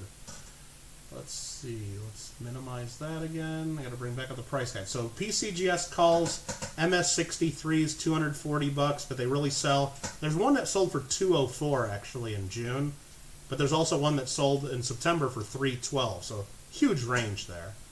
MS62s they list at 190 bucks, and they sell all over the place too, as low as 130, as high as 190. I'm going to price it at $175 starting. Again, that's too low for an MS63, which is what it's graded as. But I'm going to start it at $175 because I think that's more what it's worth. I think it's worth a little bit more than that, but I think that's a more fair starting price is what I should say. Now, if I look in the gray sheet even, just as a wholesale bid price on an MS63, it's $205 with an up arrow next to it. So, got to bust it out of the case if you cross. You don't have to. You can send it as a crossover in the holder. You can. They allow that. If you don't want to risk it going down a grade, you can absolutely do that. Alright, so that is that coin. That was line 140 on our spreadsheet so far. Again, if you're watching this later, we will be resorting the spreadsheet and assigning lot numbers to everything. So that's going to mean nothing to you. So there's that coin right there. Got 2 left. That one's pretty cool. That one's kind of cool too. Alright, got some black holders here. 1883 Morgan Dollar NGC MS64 in black holder. And then the last one's going to be 1900 Morgan Dollar NGC MS63 in black holder. Perfect. Does it cost less to do a crossover than grading a raw coin? No, it's the same exact price, Asa. Same exact price. The only, because you're paying PCGS for their grading opinion, so that's the difference. It's the same price. Now, if you crack it out and send it in as a raw coin, then they don't know what the previous holder brand was, and they don't know the grade. So if you get a more, people believe that you have less bias from the grading company. Like if you really thought this was an MS65 coin, you'd crack it out and send it in outside of the holder. Because if you send it in just like this, and they know that you already bought it as an MS63, people believe you might not get as fair of an opinion if they can see that it's already in a 63. Now, that's up to the graders. I don't know if that's true or not. I don't know if you really do get a different opinion, but a lot of people like to crack them out. But now, if this is an MS63 coin, and you're trying to get it into a PCGS holder, and if MS62s are worth like 1/10 of the price, like if there's a big jump to an MS63, then you'd want to send it in the holder, because if you crack it out and then get it graded and it comes back a PCGS 62, it might only be worth pennies on the dollar compared to this, or cents to the dollar. So there you go. All right, so we're going to go ahead and look at these real quick, price them out, and then Henry's asking for another one there. And now I got to dig and find it though too. Henry, do you know which line of the spreadsheet it is? Because that might be able to help me find it a little easier in the box. So yeah, if it's a coin that takes a big drop in value, or if you're dealing with just high-end coins in particular, like if I had an NGC MS69 Morgan Dollar, like I've had before, that's worth $20,000-$30,000, I would not crack that out and send it in uncertified, because if it gets a PCGS 68, it's worth $5,000. Now if I got a PCGS 69, it'd be worth $50,000. So that you send in the holder, and you just hope that the graders finally see the coin for what it's worth and agree with you. You don't crack out coins that you're going to take that big of a loss, because then the chances of sending it back to NGC and getting that 69 again, it might come back 68 or 68 star, 68 plus. It's just, if it's already kind of in a big grade at a big dollar, you can't play with it. You can't crack it out. I mean, now there are people that do it. And God bless them, I guess. But okay, here we got 1883 MS64. It's got some toning on the obverse. It's got a little bit of haziness on it too. The reverse, again, it's got some splotchy looking toning that way, but it comes to life with a little bit of color. Do we want to even try to take a look at it to see what it really looks like under this camera? Sure. Why not? Let's do it. Let's get the lights moved. I want you guys to see what the heck you're going to maybe be bidding on, right? So we'll go here.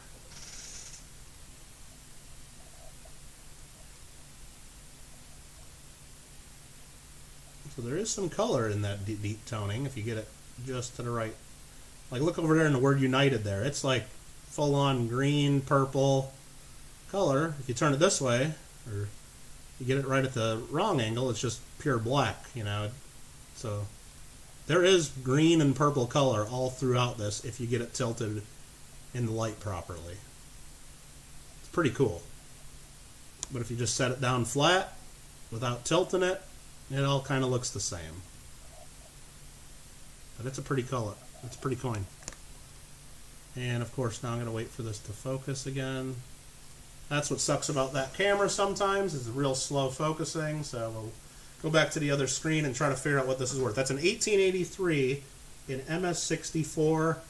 I'm going to price it at 80 bucks because that's kind of what a wholesale number is on it. I think that's where we can start it.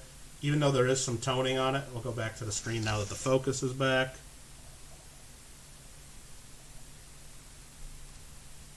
You can see there's some color along the rim there too. It's actually it's actually a pretty nice looking coin.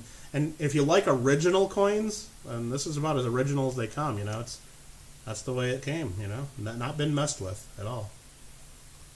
That's pretty sweet.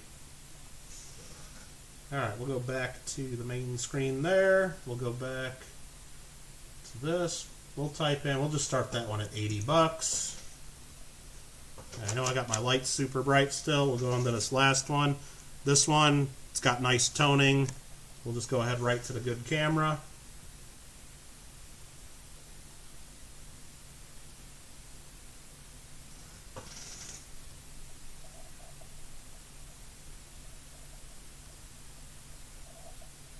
Just fully toned. Just cool looking coin. Nice golden orange color.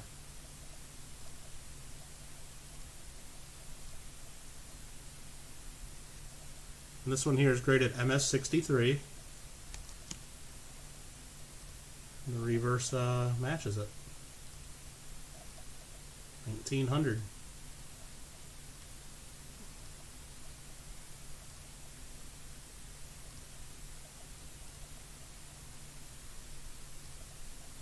Purdy. Shiny Purdy.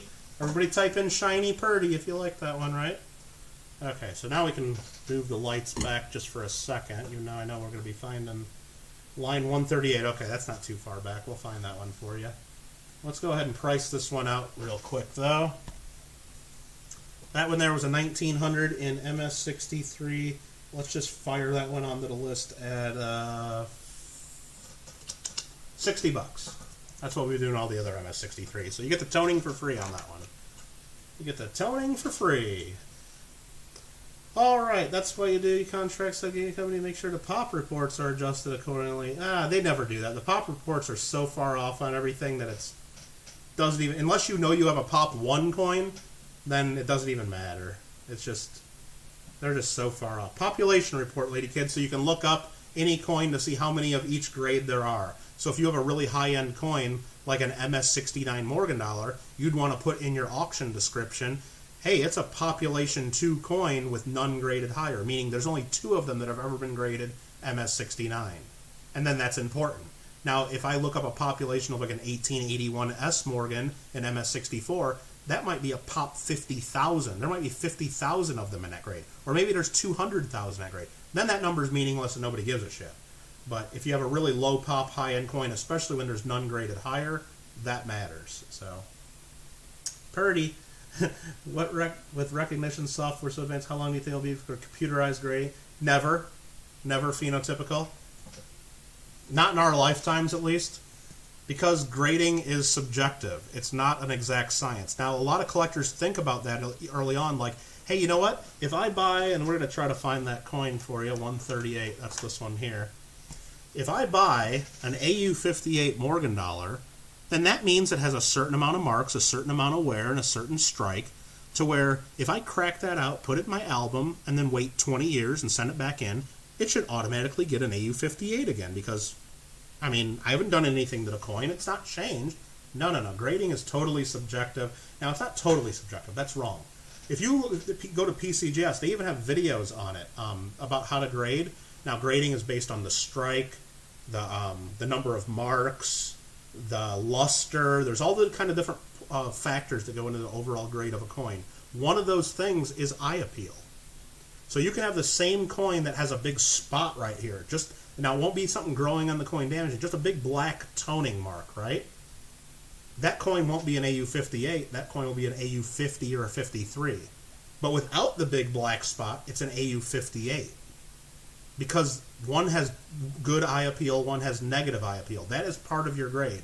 Just like some of these rainbow tone coins, if you get a high-end one, that adds a point or two to the final grade. Just the color. Same thing with commemorative coins. It adds a point or two to the color. Now, the old school graders might not think so because, oh, it shouldn't matter what, the color shouldn't affect the grade. Well, it does. Eye appeal is part of the overall grade. And that's just the way modern grading is. So can you teach a computer eye appeal? I don't know. Maybe, but I don't think it's going to happen anytime in the next decade. Now, I know computers are learning, like we just talked about cameras for over the last 10 years, how much camera equipment's improved. Now, can computers improve enough to do it? Now, they had CompuGrade. It was a grading company, I think back in was it the 90s? Well, they would grade by computer, and they'd give coins. They didn't even grade coins by MS60, 62, 60. They would do like 62.9 and 62.4 and 63.1. They would get to the decimal point, and they'd have computers grade it. Well, that company went out of business pretty quick, too. So that tells you about what you need to know on that. So this here, 1878S, let me bring up the camera. I'm going to do this. I got to do this. I got to get the lights moved. Kind of a pain in the butt. It'd be nice to have a little bit more room, a couple more connections on the computer just so I could spread stuff out and have this like over on another table with separate lights and not having them, because look at that, you can't even see that coin right now with the light the way it's at, just because the webcam picks up light way differently than this macro lens. But when I go like this, the coin almost looks dark under these lights. So it's just, now I'm sure there might be some settings on the webcam I can mess with. Don't really know about that. Not that I can figure out, and not that I can figure out right here live with y'all. But we're gonna go ahead and show the 1878S.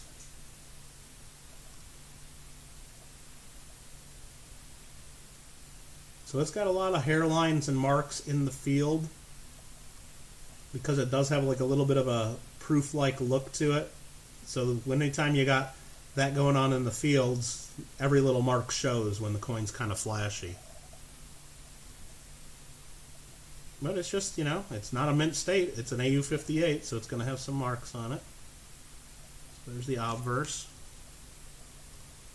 And here's the reverse, which of course is probably going to look a little nicer.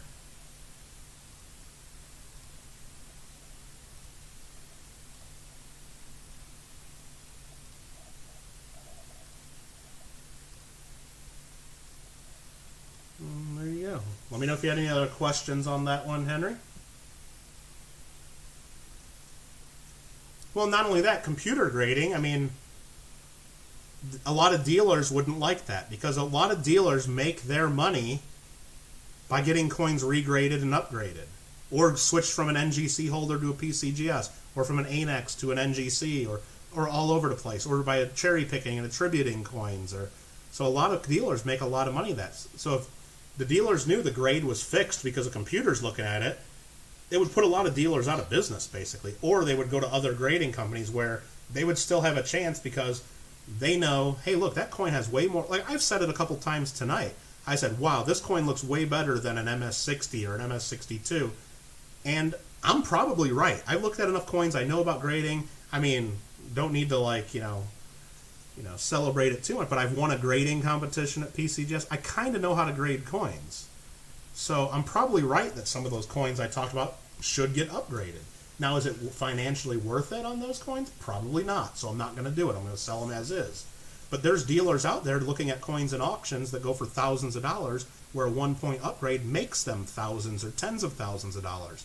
So if the grades were fixed by a computer already, those dealers wouldn't make any money because there are dealers that go to the major coin shows. They don't get a table at the show.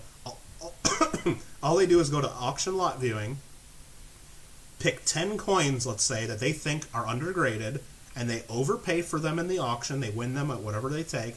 They crack them out that night when they buy them, hand them to the grading company right there at the show, pay for the express grading, The next day they pick them up from the grading company, and as long as 1 or 2 coins out of those 10 actually upgrades, they've made tens of thousands of dollars, and they quickly go sell them to somebody at the show, and then they walk home with a little bit bigger pile of cash than they came to the show with. And that's what they do.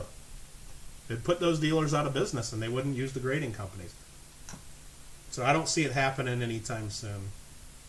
All right, you don't have graded coins, but if I send a coin, grade it to check. What are you talking about, Rand?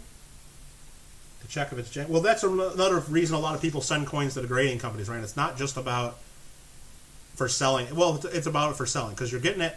Not only are you getting a grade put on it, you're getting the coin authenticated. So if this coin really wasn't worth anything more than the silver value, for example, we still might get it graded just because I can now sell this on eBay to anyone, and no one's going to ever think that this one's from China or it's not real silver.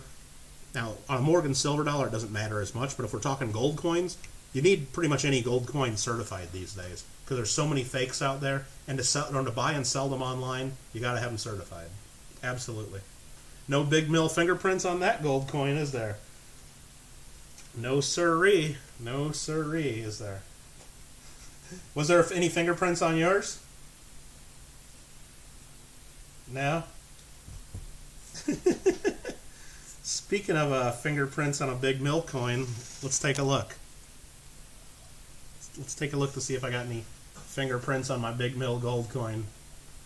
Because you didn't think you were the only one to get one of those, did you, Henry? You didn't think you were the only one to get one of them, did you? If you did, you were thinking wrong. So let's go to the Canon close-up there. Do I see any fingerprints on the Big Mill Shiny Purdy? I didn't wait for Big Mill to auction the next one either. I'm like, Big Mill, come on. Come on, Big Mill. Come on, Big Mill. I need one of them shiny Purdies. I don't see any fingerprints on this side. So let me just be real careful and flip that over without trying to put my own fingerprints on it. Just grab it by the edges only real fine. Now, is there a fingerprint right in the middle of that cross? Maybe, maybe. 1947. Shiny Purdy. Alright, well, yeah, I think I might have got one without a fingerprint. I might have got real lucky. Unless he rubbed it like with his t-shirt before he dropped it in the mail, right? Now, they look pretty good, don't they, Henry? I think they're pretty cool coins. Oh, and that's me looking at it without even the lights on it. Oh, here we go, here we go. Let's shed a little light on it, huh? There we go. I was wondering why it didn't really look as good as I thought it was. This little gold coin, and I'm just going to flip it here on the sticker so I'm not touching it too much.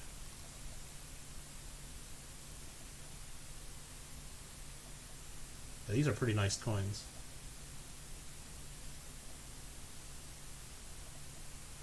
Probably should put it in a flip or something, shouldn't I? Probably. Yeah, that's right, Lady Kid. He probably went through them and made sure I was getting a good one because he knew I'd probably be showing it online sometime or in a stream.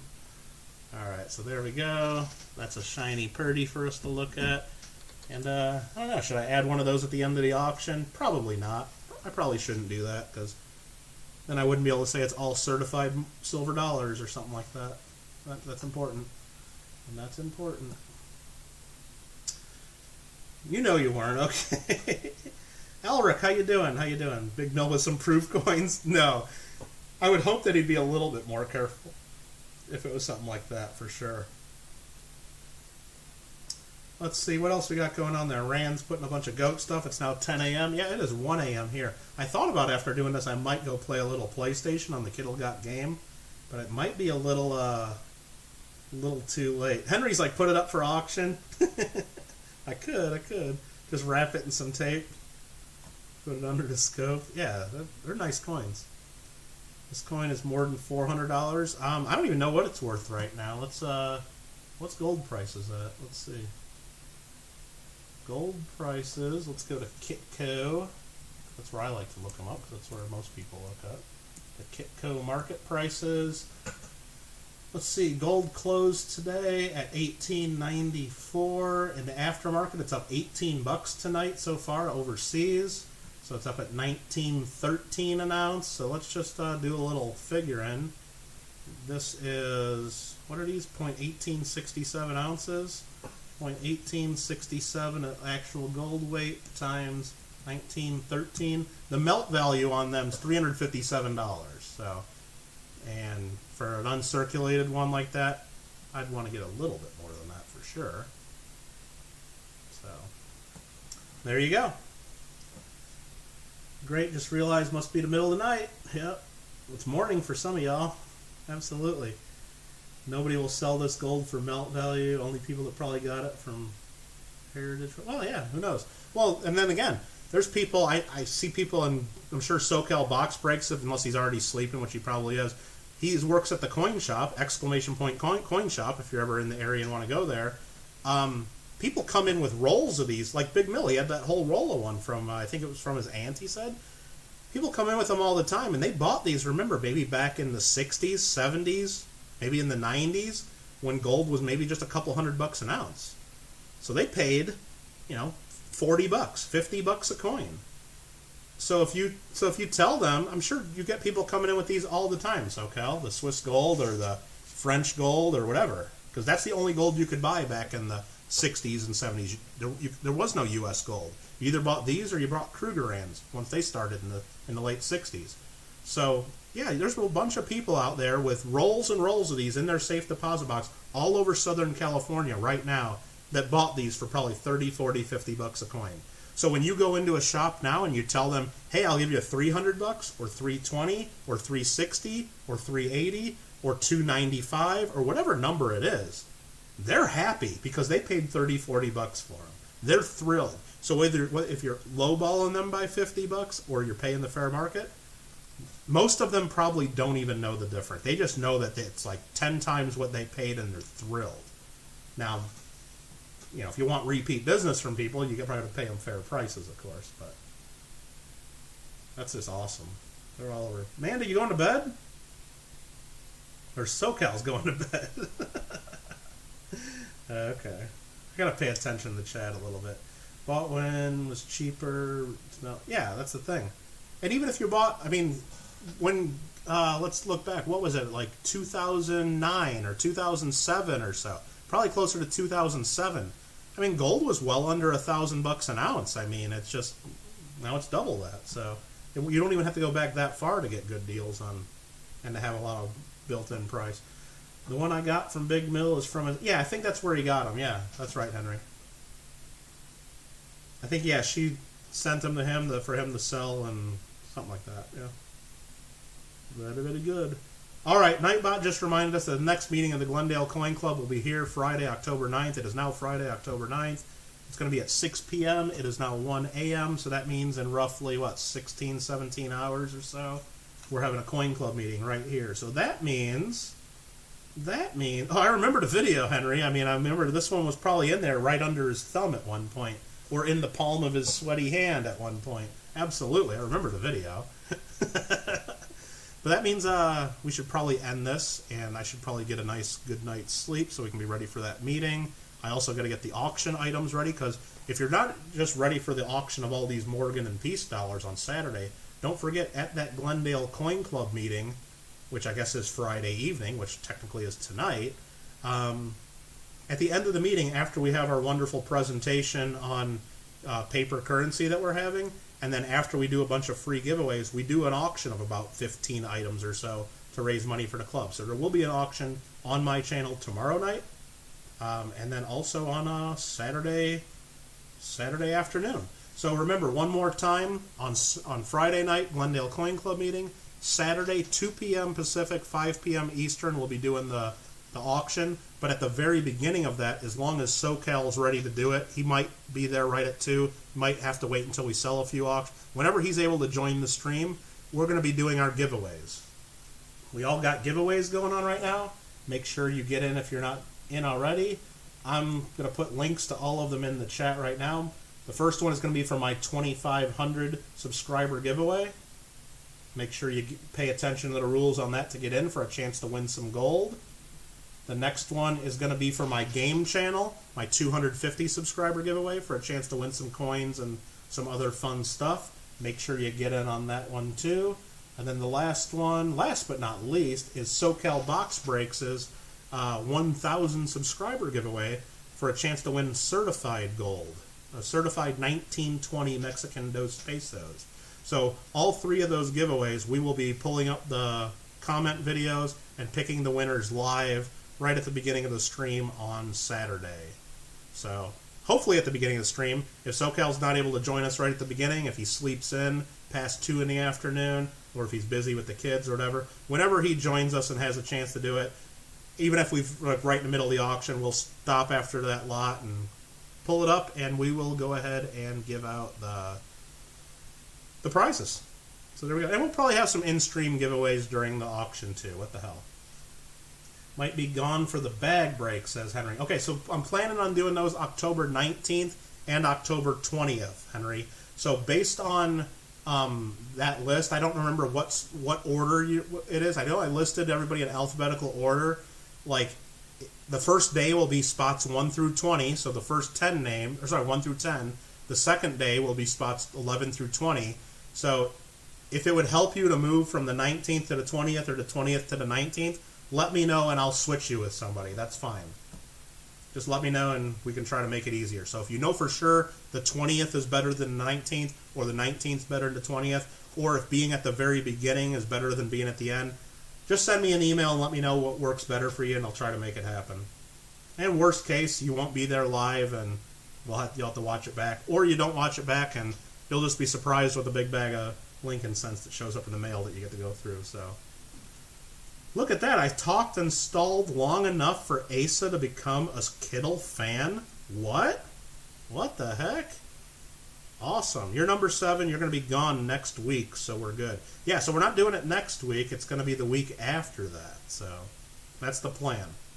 So it'll be a full... Because I wanted to kind of do it next week, but October 15th is an income tax deadline for people that are on extension, and that's what I do in my other business. I prepare a lot of tax returns.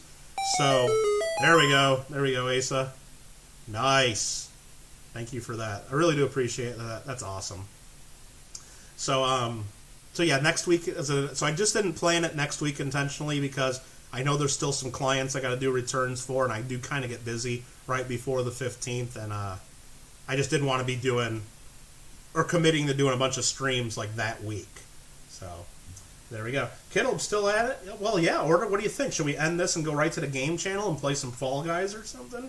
What do you think? Maybe the Triforce, absolutely. Gotta love the Legend of Zelda.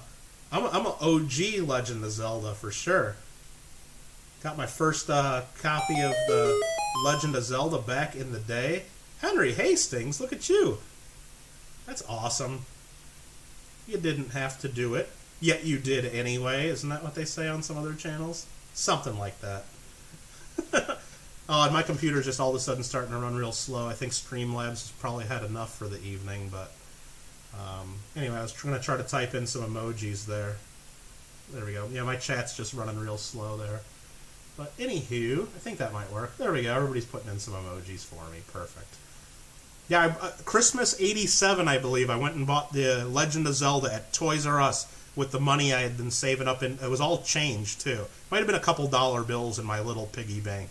And I remember going to Toys R Us, pulling the ticket for the game, going to the register, and them having to count out all my quarters and dimes and nickels and everything to pay for Legend of Zelda. And I ended up being like $1.50 or something like that, or $2 short, after they spent like 20 minutes counting out all my change. And of course my dad's right there in line, and he paid the extra couple bucks because it was close enough. But I knew I just wanted to pay for it. And I don't know how I even knew about the game, because it's like, how do you know that game? But I just knew, like, as soon as it came out, I wanted that game so bad. They must have had some, like, commercials out, or maybe it was in my Nintendo Power magazine, or whatever the heck it was. But I just knew I had to have it. So I was, like, bugging the parents, take me to Toys R Us, take me to Toys R Us. And they're like, we're not buying you that game. I'm like, I'm paying for it. I got my stuff, so whatever. All right, guys, I think that's it. I'm going to call it a night. I don't think I'm really going to go play PlayStation right now. I'm just kidding. Or maybe I will. I don't know. Maybe I will. But probably not. I'm probably going to just go to bed, and then I can wake up. And, again, I'll sort out this list. It's going to be the same Google document, same link. We'll put lot numbers and everything. In the meantime, if you have questions on any of the lots, please let me know. If you want to put proxy bids in on any of them because you know you're not going to be there Saturday, or even if you know you're going to be there Saturday and you just want to make sure you don't miss one of the lots that you really, really want, go ahead and send me an email with your max bid, and I'll execute those bids for you. Doesn't mean you're going to pay your max bid. It just means I'll bid it up to your max bid if there's competition. We'll, of course, start it at the minimum bid, and if that's the only bid I get and nobody bids live, you'll get it at the minimum bid. Even if you tell me you're willing to pay $500 on something I got listed for $50. So there we go with that. Anything else left in the... Orta says go play Fall Guys. Yeah, Orta, you're probably on your lunch break right now and you want to watch Fall Guys while you're working all day, of course. Nintendo Power, exactly. I wish I still had my copies of Nintendo Power. They're probably worth. Wasn't a big fan of Zelda 2. The Adventures of Link? I got that. I got the gold cart. I played it. At the time, I loved it because it was more Zelda. It's not as good as the game as the first or some of them that came after, but it's still okay. It's just a totally different style. And you could tell Nintendo probably rushed that game through because they just wanted to make money off of another release of Zelda. No games, get some sleep, dude. Dude, you think I'm going to listen just because you say so? Yeah, probably will. 10-minute break. Okay, Big Tuna. Maybe someday, says Henry. What are we talking about? What did Henry say there? I don't know. Maybe I missed some stuff. Or maybe I'll listen if she says. Is that what it is? Oh, no, you got to subscribe to Kittle's sister. Oh, that's what you got to do if that's what you're talking about.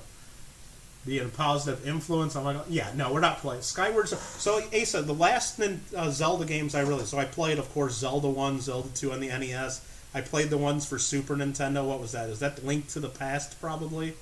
And then I played the ones for N64, which I think was the Ocarina of Time and then Majora's Mask. And I'm pretty sure I didn't finish Majora's Mask because that's when I started... Let's just say that's when I started drinking a little more alcohol during college and having a little bit of fun other than playing video games. So I didn't ever finish that one, I don't think. And then after that, I think the next Zelda I played after that was when the Wii came out. I bought Twilight Princess and played most of that. So that's about all I've done. Yeah, and I remember that Majora's Mask was complicated as heck. And I just remembered, like, am I going to sit here and, like, try to figure all this out? Even though it was fun. But it's just, I'm going to go out and have dollar beers at the local drinking establishment. You know, that sounds more fun.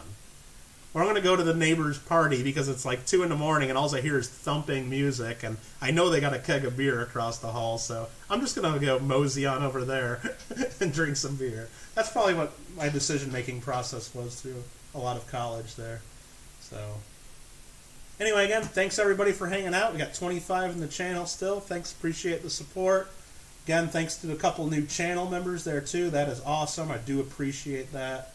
And again, on Johnny Ray, I'll get you one of those posters. You just got to send me email with your address, or I'll get in touch eventually, and then we'll figure that out. But other than that, again, remember, if you got questions on any of this, let me know. Hope to see you guys at the Coin Club meeting.